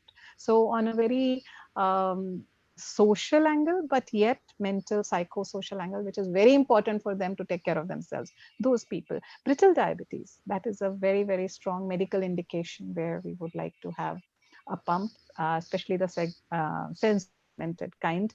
And in pregnancy also, with AGM, even a simple pump, even just for the duration of pregnancy, we have found in type 1 as well as type 2, it's to have. Now, all said and done, in the Indian population, even if they can afford it, there are definitely lots of challenges. And these challenges are, first is availability options. In India, we just do not have that many types, so they do not have the entire spectrum available. And to get it from outside India and that much more in cost is needed. So that's one thing. The other is the technological availability, the support. We do not have toll-free numbers, that kind of a technology support that a person on pump would need. Now that know-how is not there with the doctor also. I often have people who got the pump directly from the vendor, from the company, and neither their doctor nor anyone has a clue what to do with it. They knew that if there's a pump and you want it, you buy it, you apply it, but that is the only management that is going on. Other than this, the parents and the educator themselves. So now we have so many pump trainers across the country, but they're still not enough. They're still not enough to support. For example, this part of the country that I am in Marathwada. So we do not have pump trainers. So I have to spend time with my patient. The pump, every little thing has to be done by me. We do not have certified pump trainers in the entire region. This is something we really need badly, and that is why more people are not motivated, as they do not get results unless you do it right. The public system is also a very big demotivator for youngsters with pump. For example, the airports, the malls, where nowadays you have checking everywhere. So it's not in that list of things like you have like pacemaker is allowed or they're bypassed. So in every time if you're stopped, you're questioned. These are things which youngsters have to stand up for every time in our system. And that is something they do not like. Society, of course, acceptance and awareness is so low that everyone is going to ask, what is it? So I have girls who want a concealing dress. It takes time to be able to, well, because everyone's going to ask you about it. So awareness is really very low. Another factor is weather. Indian challenge is also weather, because it's hot and humid. So many of them, the sticking, the adhesivity is less, and often there's a skin rash, which is very commonly actually seen. Another interesting thing which I was asking those who are using, like they're looping, so hacking, that is something we do have no control or knowledge about. So youngsters are actually hacking it to loop themselves. That is one thing. But at the same time, I found as a caregiver, as a doctor, a bit scary, because that hacking could also mean that somebody could actually, do something to your manage your pump from away. And the last challenge I feel in an Indian setup is the Indian food. The carb count is not easy. It's so tough. It doesn't come out of a box. And if you're using a pump, if you're using the bolus wizard and all that, so being very good at carb counting, and I don't know really how good can one get at carb counting, or how accurate one can get in the Indian scenario, because of the nature of our food. So in spite of affordability, availability, there are specific Indian challenges, I feel. Thank you so much. So you do feel that there is a stigma, because I, in my clinic, have felt that more boys agree to pumps than girls. And it's not about affordability or the parents differentiating between the two genders. It's more that the girls don't want to be seen with a pump. So you feel it takes time. Yeah. It is, because everyone's going to ask. Then you have to tell them why you have diabetes, what is type 1 diabetes, what does that. So there's a whole, the point of discussion of the entire party or marriage becomes your type 1 diabetes, and girls don't like that. But more and more girls are coming out of it, and that is our job. And seeing each other, and so much of social media, so many type 1 champions now. Yeah. So this whole thing has really made a big difference, and more people are flaunting their pumps now happily. Yes, that's nice. We do see some groups. We saw Dr. Mohan and Dr. Anjana with Ms. Jazz Sethi, and you. Yes, yeah. That's a very big initiative with the pumps. But I think giving a differential bolus, basal, is the biggest advantage. Advantage, yes. So you can address the Dawn's phenomena, you can address midnight hypoglycemia, so you can adjust the basal rate. So that, I think, is a very, very big advantage with the pumps, particularly during hormonal change, when, that pubertal spurt is happening. Yeah. So, true. Thank you so much, Dr. Archana. Thank you, ma'am. So can we take the next question? This question is to Dr. Anjana. Women with diabetes have a higher mortality than men with diabetes in most of the countries. What do you think, Anjana, this is due to? Is it due to biology or environment or systems, or there's a socio-economic reason? And should we have more aggressive targets for women? Thank you, ma'am. I think this is a very important question, and one that's very close to Usha ma'am's heart, I know. So if you ask me what is it due to all of these factors, I would say it's a little of everything. Okay, so let's start with the biology. So women, their life cycle is different from men. Okay, so when you look at the life cycle of a woman, we just talked about puberty, and then there's pregnancy, and then there's menopause, and there's all of these hormonal swings that go through with all of these. Now, traditionally, women are thought to be protected from cardiovascular disease because of our estrogen and all of that. But the minute a woman gets diabetes, she loses her protection. And this is something I think that a lot of maybe even healthcare practitioners do not consider when they're looking at a woman's treatment. In addition, there are all kinds of other socioeconomic and other, the gender inequalities are there. We talk so much about it. We think that it's we can wish it away, but they are there, and you take a small thing, right? So a family has X amount of money, both husband and wife are coming. You'll see the husband doing all his tests and the wife just doing the one. So everywhere you'll see that the woman is making the compromises, whether it's in terms of, having medicines. So you'll see that the insulin, the man gets first, and then the woman, whether she needs it or not. Her A1Cs may be higher. The medicines, all the expensive ones, go to the man first. The woman is later. If you need to go, simple thing like going for a walk, The woman won't go alone. She needs a husband to come with her. So there are all kinds of things, challenges for a woman. So there are physiological challenges, but I think there are more social challenges and other challenges that come with that. And that is where I think we need to focus energies to know that a woman is as important. Her diabetes is equally important. In fact, there may be much more factors. Every time she goes through a cycle or a thing, the stress factor, the diet, the eating, the stress eating, the pregnancy, the weight gain, the weight loss, it's humongous. The kind of the number of things that she goes through and has to kind of cope with. In order, you take a job, you take this thing, whatever it is, you know. So I think that the woman, we should, even if we don't have the more aggression, I think, is towards recognizing that the woman has, what about mental health issues, right?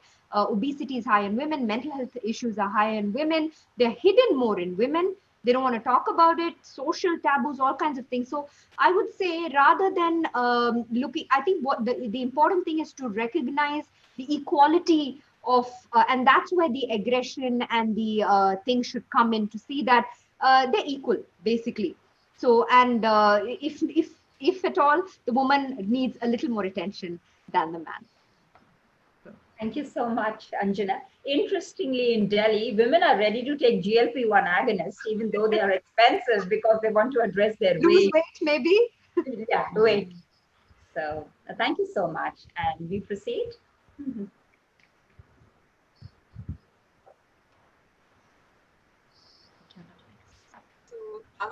Thank you. That was, I think, we've had a brilliant session so far, a wonderful keynote, and followed by such an extensive discussion.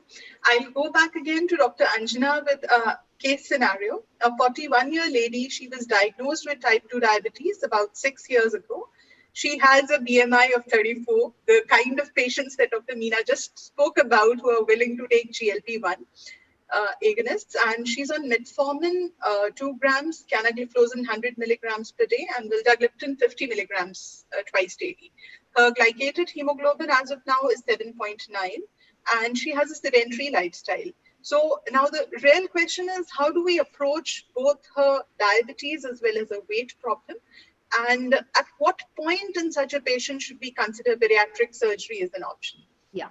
So I think let's look at easy things first. Okay, my eye is immediately drawn to that sedentary lifestyle. So let's fix things that are easily fixable first. Obviously, we're not doing enough with this woman yet.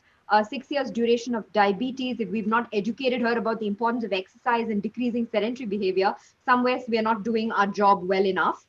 She's on metformin, that's fine. Cana, Vilda, we could try GLP-1. She's not on a GLP-1 as of now, so you could think of substituting that maybe with the DPP-4. Definitely, we could work on other things that will bring down the weight. So BMI of 34 is definitely high. But in a woman, one does also look at the metabolically healthy phenotype. So one must assess the visceral versus the subcutaneous fat before we kind of make hard decisions. Having said that, is bariatric surgery an option? It's definitely an option. The Asian Indian guidelines talk about bariatric surgery being an option right from a BMI of 27.5 onwards with one comorbidity, and diabetes is one such. And definitely beyond 30, it is definitely. So at 34, is it an option? It's definitely an option. So what are the plus points of bariatric surgery? Possibly at an A1C of 7.9. I don't know what her C-peptide levels. She's young. Okay, 41 is decent age. Only 6 years of diabetes. So diabetes duration is also young. I suspect her C-peptide is going to be fairly good with her. So these are all good outcomes for bariatric surgery. So this tells me that she'll probably go into remission. So she may go off a lot of these drugs. From 3 drugs, she may move to 1 drug or no drug at all. She may go into complete remission. Recently, we have from our own data evidence to show that up to 8.5 years, we do have complete remission of bariatric surgery. So she's only 6 years duration. May work. I would look at the C-peptides. If that's good, it's definitely a plus. So not only that, all her other comorbidities may come down as well if she's hypertensive or dyslipidemic, and all of these, you know, you hit one, you hit them all. So that is a definite plus with the bariatric surgery. If you are educating her and get her to be convinced about that lifestyle change, she can maintain that weight loss for a longer period of time, and she's going to lose a lot of weight that is possibly going to change her life to a great extent. Now, what are the difficulties or perhaps the small risks? Bariatric surgery is a major surgery, and there are definite, it's a small but definite complications are there, risk of complications in terms of morbidity, mortality. It depends, of course, on the type of procedure that you're doing. The restrictive procedures are slightly safer, but they have less effects in terms of weight loss and everything else. If you're doing the diversionary procedures, your nutritional imbalances and things you could take supplements and things, but there all these small risks are there, and there is also some kind of unexplained death that we're also seeing with bariatric surgery. So it's small, it's not a big thing, but it's there. So I think these would be the pros and cons, and we would have to investigate a little bit more to know what kind of I would definitely first try with easy things, see where the lifestyle goes, and whether she's circling. And if at a point I find, I wouldn't wait too long, because she's already, beyond a point, the C-peptide start, then the bariatric surgery doesn't work. So I would give it, say, give or take 6 months to a year max, see everything that I can fix, try whatever I can do with medical management, drugs, maybe meal replacers, things like that, see where it's going. If she has sustained weight loss and gets there, fine. But if not, then start talk about bariatric surgery. Yeah, so I think that's excellent that we can give her a 6 months head start into optimized medical care. That brings me to another question. Dr. Usha Sriram told me about your program about exercise in women, Tandav. So we face a lot of challenges in villages, especially the ladies coming from village. There's literally no place to walk. They're right on the roads. Yeah. So can you tell us more about that? Yeah, so this came from about 10 years of working with people and trying to get them to be more active, and failing quite miserably, getting very little success with women because of obvious things, simple things like having to wear exercise clothes, a big issue among women, and they just find all kinds of reasons. Men are there, I can't go to gym, I can't do this, they'll find anything.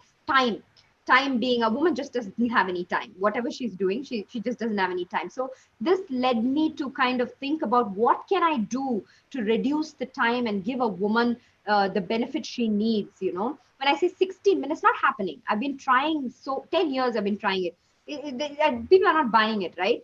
So what is it that we can do? Can we make that smaller and smaller? And thus was the evolution of Tandav, which is a woman-specific physical activity intervention. It can be done in 10 minutes, right? And give or take a little bit, but generally about 10 to 15 minutes is all you need. It's high intensity exercise that is coupled with, a 2-minute high and a 30-second low. And it's combined with dance. So dancing is one thing in our country that is completely culturally acceptable. Everyone's okay with it. Bollywood, everybody loves Bollywood. So, and we have thousands of dance forms in India. So kind of working with the choreographers and people, we've made this fun kind of thing. So the things that you need for sustainability, it has to be fun, it has to be easy, it has to be done at home, it has to be short, etc. So, and these are the elements that Tandav is trying to tackle. So this started off as an idea. We have now done testing on girls. We realized that when we wanted to do high intensity activity, women are not able to do that level of activity with the current levels of fitness that we have. So we went to younger girls. They were also lying flat on the mat in like few minutes in the first time that we made them do, but they adapted faster. In a month, our girls could do HIIT. Even for a young girl, it takes about 2 to 3 weeks to reach HIIT levels of cardiovascular fitness. Not easy. For a woman, it takes longer. So in a couple of weeks, our girls were trained enough to be able to do HIIT. We then took them to St. John's Physiology Lab with Dr. Anura Kurpad. They gave them all this VO2 max and all of those things, saw whether the heart rate went up, energy cost, or CO2 consumption, etc., etc. And finally, we now have an intervention that we know works on bringing down fat and has metabolic benefits, that includes dance, is fun, and can be done in 10 minutes. Yeah, that's great. That's brilliant. I think dancing would also be a good option for girls, young girls with PCOS who are at risk of diabetes. Absolutely, absolutely. So we can move and forward their doctors. a good option for their And the doctors as well. In So fact, dance with your doctor. I'm very fond of Bhangra myself. Yeah. So we move on to the next question. This one, can we have the next slide, please? So this question is for Dr. Mohan. Should we routinely use statins in all persons with diabetes? Let's say put an age cutoff and start. I mean, let's not talk of women in the reproductive age group planning pregnancy, but at what age would you consider statins? I think there are changing guidelines now, and I don't routinely start statin for every diabetic patient. When you are a diabetic, therefore you take statin. I don't do that because statins. I'm a big believer of statins, and I've been using it for 20, 25 years now. But having said all that, there are some side effects. There is a small group which does develop myopathy and severe myopathy at that. Then there is this little risk of it worsening diabetes or producing new onset diabetes. Again, it's a very small risk. We've shown this in cures, but it's there, apart from other effects on the liver and so on and so forth. So it's not something which is so safe that everybody put it in tap water and then give statin to everyone. You can't do that. But if anybody's LDL is above 100 and they are in my practice, I will give them statin. So even with 105, because in India, the threshold for heart disease is much lower. It's not 100 is okay, but I think it should be below 70. Now they're talking below 50, below 30 and so on, LDL. So at least if it is above 100, it's an indication to use a statin. If the LDL is normal, for its pleiotropic effects, I don't generally give a statin because there are other drugs to give nowadays. You don't have to give a statin for everyone. The question is, probably didn't come up on the thing. Yeah, so the next part was let's talk about intolerant. Is there a preferred statin? And well, people have their own likes and dislikes. So there are people who use the older statins. Atorvastatin has been a very popular one, just stood the test of time. After Rozua came, a little bit more powerful. So I think depending on the cost, depending on the availability, depending on the patient, we use. I don't think any one statin you can say is clearly superior over the other. One may reduce HSCRP a little bit more and so on, but these are marginal differences. So I don't think there's any preferred statin. I use different statins. Now, what if they're statin intolerant? It's a tough one because we don't have much of an alternative to a statin. Ezetimibe and all that are very mild. It really cannot compare with a statin. And so I do use ezetimibe if they cannot use statin. PCSK9 I very rarely use. The cost is so much. It's an injectable. As it is, we have now GLPs and you've got insulin. Now on top of that, this and that too very costly. So I have not used much of that particular compound, but it's an alternative. If statin intolerant patient can afford it, and if there is a family history of heart disease or familial hypercholesterolemia and so on, then that is an alternative. What I use on aspirin, I don't use it in primary prevention. So it's not that every patient who comes, I just start off an aspirin for them. So that I don't do. But if there is an indication, if there's a family history of heart disease and high risk population, then a low dose aspirin we may use. And for secondary prevention, of course, we definitely use it after somebody has CVD. And my choice actually is for clopidogrel rather than for aspirin because of the GI bleed. And this comes from a personal experience. My father, about 40 years ago, he's not alive now, but he was one of the early users of statins. My brother-in-law was that time in the US, and that's when 82, 83, I think. That's when the aspirin thing came. And he told my father, you have to take, my father had diabetes and hypertension. So he said, you take aspirin. He started taking aspirin. Within a week, he bled so much that he had to be given 5 bottles of blood. So that kind of, put such a fear into me that I'm always scared to give aspirin to somebody. And we do see a lot of bleeding. We see black stools, we see bleeding, we see hemoglobin going down. And for all that, the benefit of, and not only that, it may prevent heart attack, will produce stroke. And then, so we don't know, where to draw the line as far as aspirin is concerned. So especially, except for secondary prevention, I don't use aspirin routinely. So I think that's very rightly put. I remember an EGM paper in 2012 or 13, where they you looked at ER visits for drug-induced causes. And aspirin was one of the topmost drugs for admissions to the emergency room. So I think we have to weigh the pros and cons, especially in the elderly population where risk of bleeding is much more. What would be your take on pitavastatin? I mean, that's considered as a low side effect statin. So in cases where we can, I know I know there are a group of people who are fond of this, and I don't have any. I've looked at the evidence. I think it's a nice statin too. It's the world scenario. It is not one of the popular ones, but you can definitely use pitavastatin. Right. Thank you. So we'll move on to the last question in this segment, and that is for Dr. Archana. We have a lot of people now experimenting with different diet patterns. So there's paleo diet, there's keto diet, etc. So, and also now there is intermittent fasting, and we have some very good data on intermittent fasting. So what is your take on these diet patterns, especially in women with diabetes and the segment of type 1 diabetes? Thank you. So I think for all these different diets, whether we are talking about a low calorie diet or the keto diet, which is less than 50 grams of carbohydrates, low carbohydrate diet, which is less than 75 grams of carbohydrates, or the paleo hunter-gatherer diet, intermittent fasting, which is of so many types, interday, intraday, few days of, but everything has a lot of science backing up today. We have some evidence, but when it comes to some ground rules, I think there should be some ground rules, which whether it's type 2, type 1, women, men, everyone should follow. One is it is in adults, because we do not have good data of what can happen to the growth spectrum of a child when it is. And these are uncomplicated adults.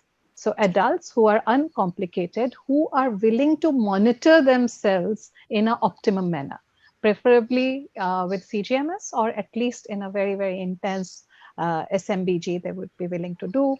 They would receive education to all the pros and cons. Then macro and micronutrition is ensured.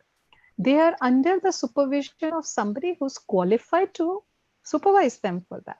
Because doing it from the online or my friend did it and I did it is what really troubles them, and they land up in trouble and they don't know what hit them, because she did it, she was great, and why didn't it work for me? And so that individualization by an expert with proper nutritional care, and if they're willing to do it for a reasonably long period of time, because it's not going to be a short-term thing to give the outcomes that they're looking at. So with these basic ground rules, I will just briefly go into what can be done in type 1, because about type 2 and there's a lot of information and being talked about. Till a long time we felt this is not possible in type 1. But now a lot of studies are there, a lot of research is there. I know a few girls especially who are on different diets. So especially when they are obese and they want to lose weight, then the low calorie diet, which is less than 75 grams of carbohydrate, did bring down their total daily dose of insulin requirement. And that brought down their HbA1cs and the total daily dose, which reduced their weight and the maybe hyperinsulinemia, which was connected with a very high insulin dose. But it did not change much in their glycemic variability. Those outcomes did not change. But with keto diet, of course, with all the ground rules which we have talked about, there was a very good reduction in HbA1c. There was a very good improvement in the glycemic variability. That smoothened out. And insulin requirement obviously dropped down, weight was less, but there was a high lipid level. The cholesterol's increased. Again, that as a risk factor. So is it worth it? Is it that significant? And that is something one would have to really consider when going on a keto diet. Of course, keto diet is the only place where it is recommended in a way is epilepsy. And there, if type 1 diabetes with epilepsy, then probably keto diet could be a choice even in a younger population. And many people are trying the diet as a way of preventing diabetes as well, because the gut microbes are very important in the autoimmune system. So there's not very clear data and not very clear studies, but that is again a very interesting potential where early onset people have started and reversed or at least delayed, gone into remission for a longer time with these diets. Intermittent fasting is something which is very trending these days, and type 1s also want to try. And it is possible now, but with the basal dose requirement goes very low, it has to be reduced. Monitoring has to be done. And there is a risk of hypoglycemia in spite of all that care. But a lot of study happened because of the Ramzan fasting. Ramadan fasting is like an intermittent fasting diet. And because so many of our type 1s want to fast, so, and that is a reason a lot of studies happened, and it was successfully possible. There's a little higher risk of hypoglycemia, as well as variability. Glycemic variability was not as good as that, improved as it was seen with the keto diet.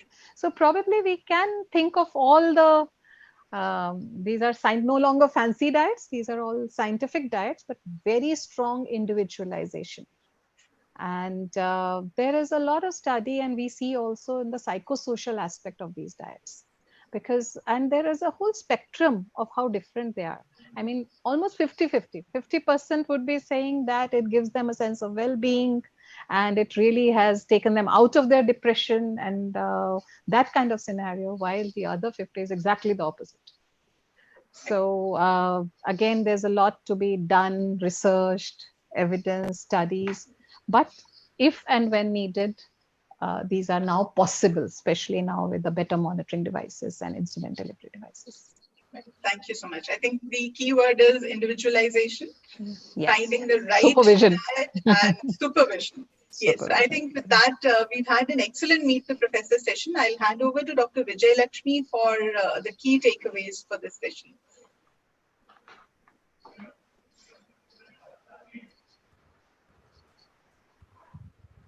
Vijay?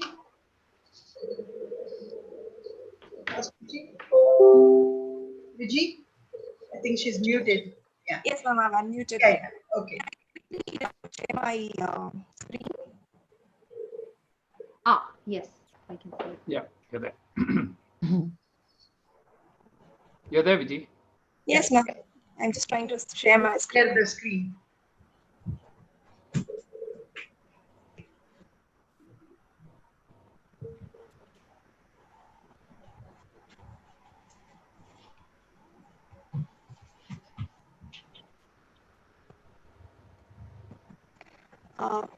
Yes. Is it visible, ma'am? Yes. I'm audible? Okay. First of all, I would like to thank Dr. Usha, who's been my mentor and great all of us for giving me this opportunity. And it's a great honor to be in this platform with my guru, Dr. Mohan. So I'll just quickly summarize. I think we're running late. Quickly summarize all the takeaway messages that's happened the last couple of hours. So first, I would like to so sir highlighted the most important thing about clinical inertia that has to be overcome if we have to improve the outcomes in our diabetic patients.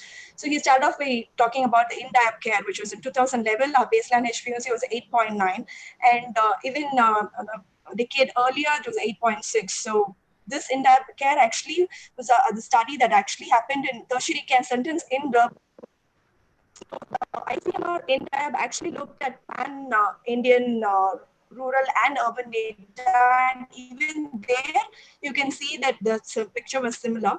And as the glycemic control is poor, that also increases the complications risk and therefore causes a huge economic burden to the population. So therefore, we have to work on improving the glycemic control and reducing the burden to reduce the complications. So glycemic burden can be reduced for a gap that happens between the regular visits. So when we increase the number of visits, that reduces the complications by improving the control. So some one step prevention of diabetes, not only prevention in people with diabetes, also primordial prevention, right from, it starts probably even from gestational diabetes, people with family history, we have to think about primordial prevention as well.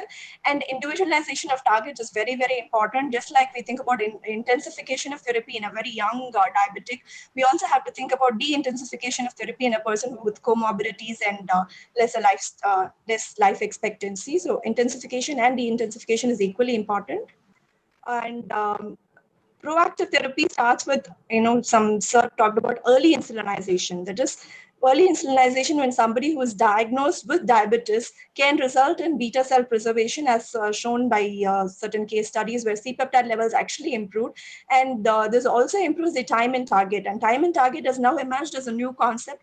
Rather than just basing on glycemic control only on HbA1c, we also have to think about improving the time in target, that is reducing the hypoglycemia and the hyperglycemia as well.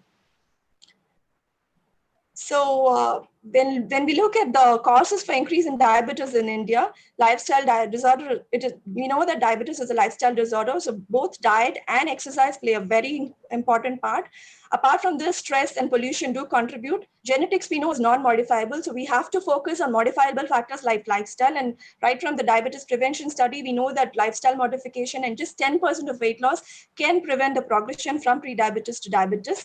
And in the rural setting, we know that because of urbanization, better availability of food and health, better economics have actually make them more inactive, and therefore the incidence of diabetes is actually increasing in the rural setting as well. So in the first case, when we looked about a young diabetic who presented with symptoms of glucotoxicity, first thing is we probably have to look at signs of insulin resistance to rule out type 2 diabetes, because this girl particularly had one parent with family history. We have to at least start treatment with insulin. And once the glucotoxicity settles, maybe we can look at C-peptide, and C-peptide and autoantibodies test can give us a clue whether it's type 1 diabetes or not. But if the autoantibodies are still negative, then and the patient requires very low insulin therapy, then maybe MODY can be thought about. But in this case, because they had a huge weight loss and severe hyperglycemia, MODY is not probably the cause in this person. So, and Dr. Anjuna said that diabetes has to be looked at a continuum. We all know that diabetes is a slowly progressive disorder, and at onset, Wikipedia has shown that there is a 50% loss in beta cell. So, and in Asian population, they've shown that 60% of pre-diabetic population actually go on to become diabetic. So this population has to be aggressively, advocated about lifestyle modification, and healthy living should become the way of life. And metformin can be considered in patients who are obese and who have a high fasting glucose and glucose intolerant. And stress reduction and holistic approach along with yoga, exercise, diet, and especially good sleep also, all this has to be addressed, and holistically the patient should be advised to change their lifestyle to prevent the progression to diabetes. When we talk about HbA1c targets, we all know that personalization is very important. Individualized targets is important. We have to look at the patient's comorbidities, life expectancy, their risk of hyperglycemias, their mental health. All this has to be considered before we set a target for HbA1c for that particular patient. Although 7% is a gold standard, but when we look at very young people with short duration of diabetes, we have to have very strict targets for them. And also using combination therapy early on in the course of disease definitely helps to address all the causes of pathogenesis. That is, the omnious acted can be. And we have to follow Wikipedias, which is shown as the way forward in preventing complications by addressing good glycemic control early on in the course of therapy, like compared to advance in ACCORD, which didn't show a better outcome later in the course of the disease. And macrovascular diseases, macrovascular complications is multifactorial. So apart factors as well to be able to prevent the macrovascular complications. So in type 1 diabetics, pump therapy is a challenge in India because first thing is patient choice is very, very important. The patient has to be highly motivated and capable, and but if handled properly, definitely a pump therapy gives a better flexible and a better control, and time in range in time and target therapy improves. But in special conditions where in gestational diabetes or when the type 1 diabetic is going through puberty, definitely a short term of insulin pump usage also can be useful. But pump therapy needs better trained personnel. The patient should be educated about how to handle it, and therefore number of individuals who are trained in pumps have to be increased. But in socially, the acceptance and awareness is low in India, and sometimes hacking can also be a problem. And when it comes to Indian diet, the carb counting is a huge challenge. So the carb counting and dose adjustment by the patient can be challenging in an Indian scenario. Like Dr. Anjuna rightly pointed, the huge hormonal swings that happen in a diabetic women, right from starting from puberty to menopause, cause a huge glycemic variability that happens in a woman, and definitely there is a socioeconomic discrimination for glycemic control, and mental health issues is undermined in the women, and women have to be given importance to achieve better glycemic control and to improve the scenario not only at home but in the country as well. Moving on to the other case where they talked about women with presenting with obesity. Obviously, first we have to stress on the lifestyle modification, and we have to address the visceral and subcutaneous fat issue before we think about bariatric surgery. When the BMI is more than 30, definitely bariatric surgery. But it comes with its own risk of morbidity and mortality, and depending on the procedure, the pros and cons have to be weighed before we think about bariatric surgery. And HIIT combined with a low intensity workout can be helpful if it is given in it can be helpful for short duration for 10 minutes. That was beautifully explained by Dr. Anjana in her Tandav thing. And the use of aspirin before we think about the statin-induced myopathy and statin-induced diabetes. All this has to be thought about before we put statins for all. If the LDL is more than 100, definitely the patient should be statin, and the statin depends on the patient's profile. You can use either dorostatin or rosuvastatin, and if the patient is intolerant to statin, estimate can be used. Aspirin is not for primary prevention. It can definitely be used for secondary prevention. There again, clopidogrel scores over aspirin in secondary prevention, and because aspirin can cause bleeding, especially in elderly individuals. When it comes to diet, there is no data on children, but adults, again, the adults have to be educated about the pros and cons of the individual diet, and the macro and macronutrient requirement should be addressed. It should be under proper guidance, and the follow-up should be there, especially in type 1. Keto diets, especially in type 1, has shown to improve glycemic control, and in type 2 keto diets in the early course of the disease has shown to reverse type 2 diabetes as well. And intermittent fasting leads a little bit more investigation into the glycemic variability and all that. The diet has to be individualized according to the person. It has to be individualized and supervised. So that's it. Thank you. Thank you once again. Great. Thank you, Raji. Thanks, ma'am. We now move to Smita Bhatt for a few questions from the audience. Smita? Yes, ma'am. Firstly, it was a great pleasure listening to you all. Diving straight into the questions. The first about women's health and diabetes. 2 questions. One is, how much of a risk factor for type 2 diabetes is PCOS? And the second question is, what are the changes in insulin requirement in type 1 diabetes in girls during puberty? So these 2 questions probably.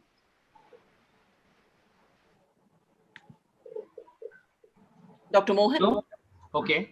Yes, sir. So yeah, PCOS is definitely a risk factor for future diabetes and also for GDM, and because it's a state of insulin resistance. And so if you look at a lot of people who have developed type 2 diabetes and go back on their history, they do have PCOS. But the good news about PCOS is that it's eminently reversible. A lot of it is tied to weight gain, obesity, and lifestyle changes. So if those can be corrected, it's also a window of opportunity to prevent diabetes and to prevent GDM also. Regarding the insulin changes during puberty, hormonal changes play a huge role in making the sugars go up and down, and the insulin doses can vary. In fact, just today I had not a young lady but an older lady telling me that during the time of her periods, her insulin doses change quite dramatically, and so she has to keep adjusting for the period's time, and then again after that readjust and so on. So it is not consistent. It's not that everybody follows a particular pattern, but depending on the hormonal changes, they have to. That is where use of a pump and all that comes in very useful in type 1 patient. Once they understand the pattern, then they can adjust it for those 5 days during the periods, and then again set it back after that. But otherwise, it can be done even manually using your, if you can manually set your doses based on that. And it's again not everybody who has those changes, but invariably we find that the hormonal changes do tend to change the insulin doses.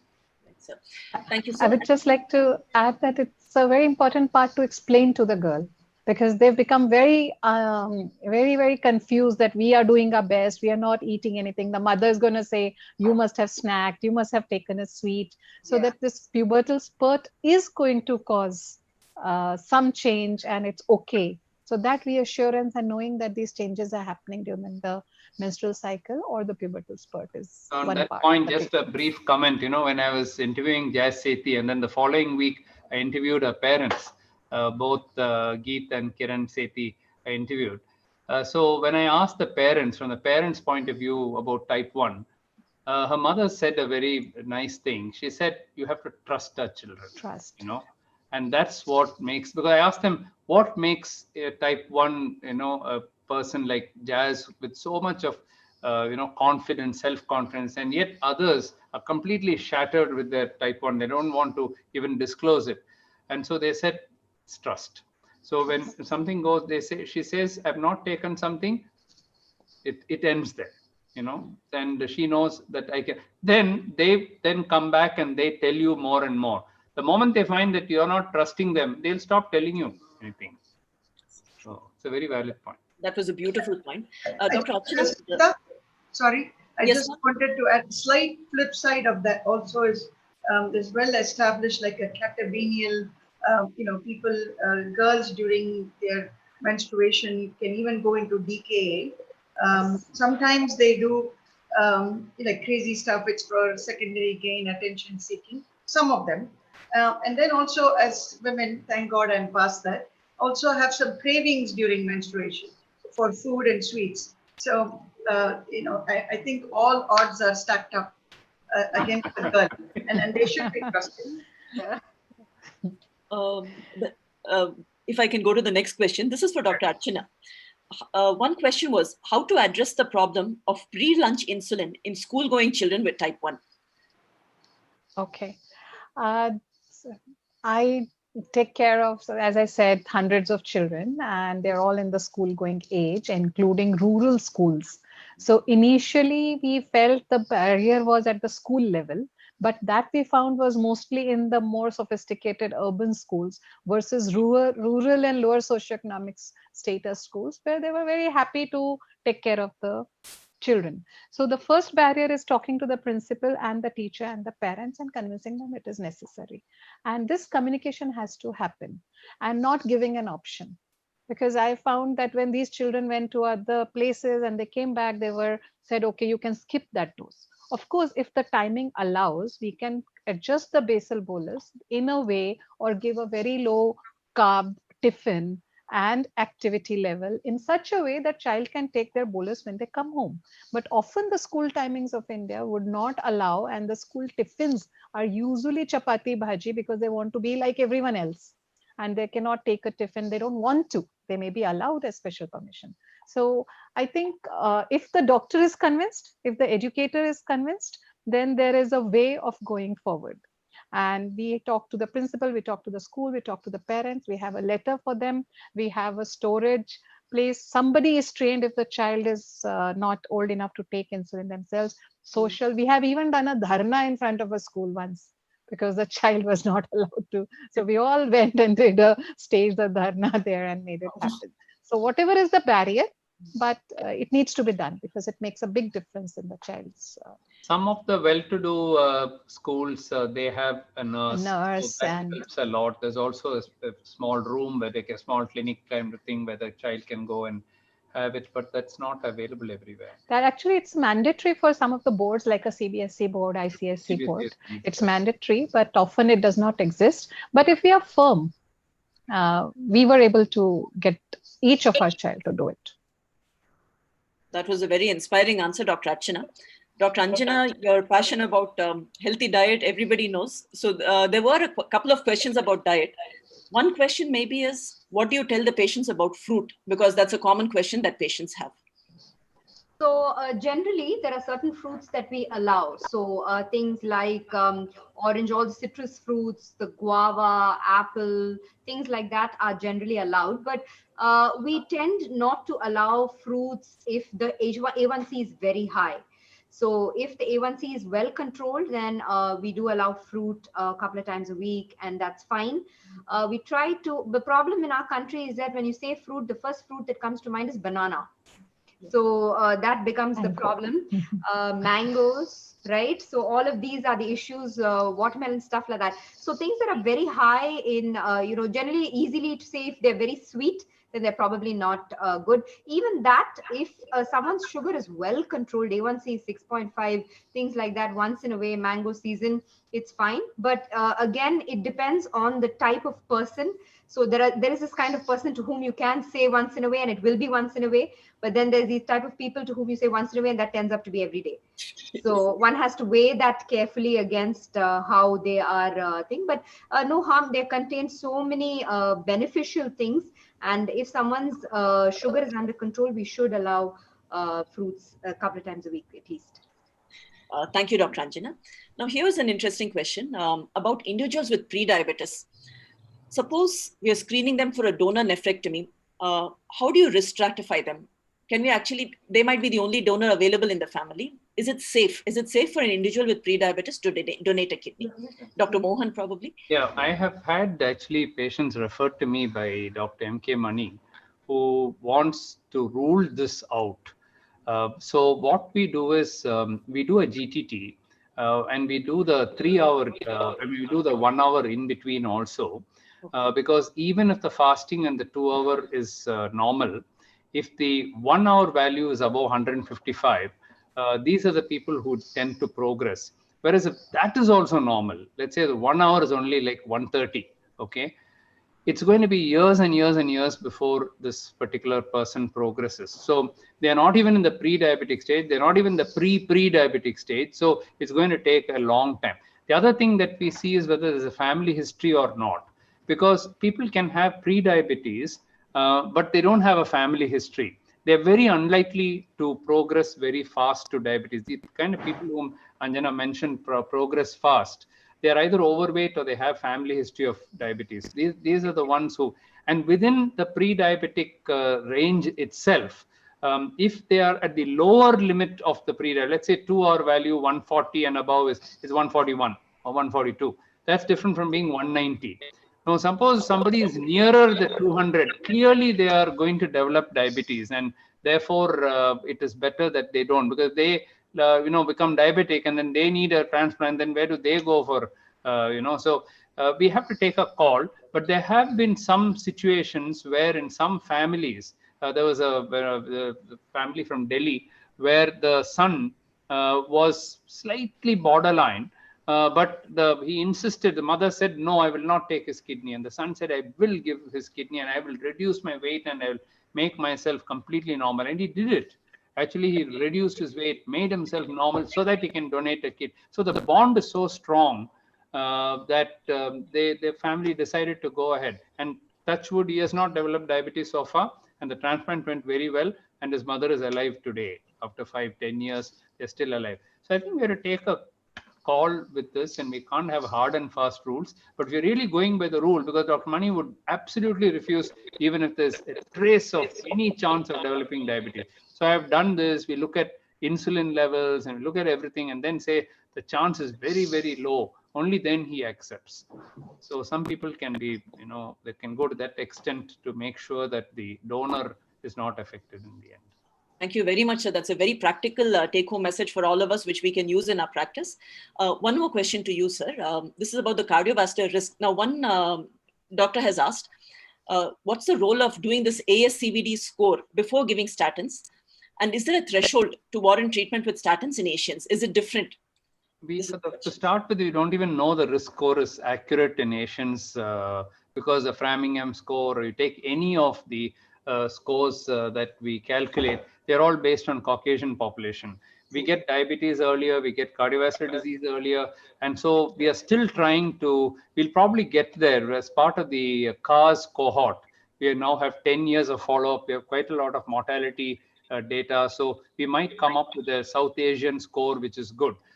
So right now we don't have a score. It kind of underestimates the risk for a South Asian, and therefore we don't have. So I don't think we need to go to a risk score to actually calculate and see whether to give a statin or not.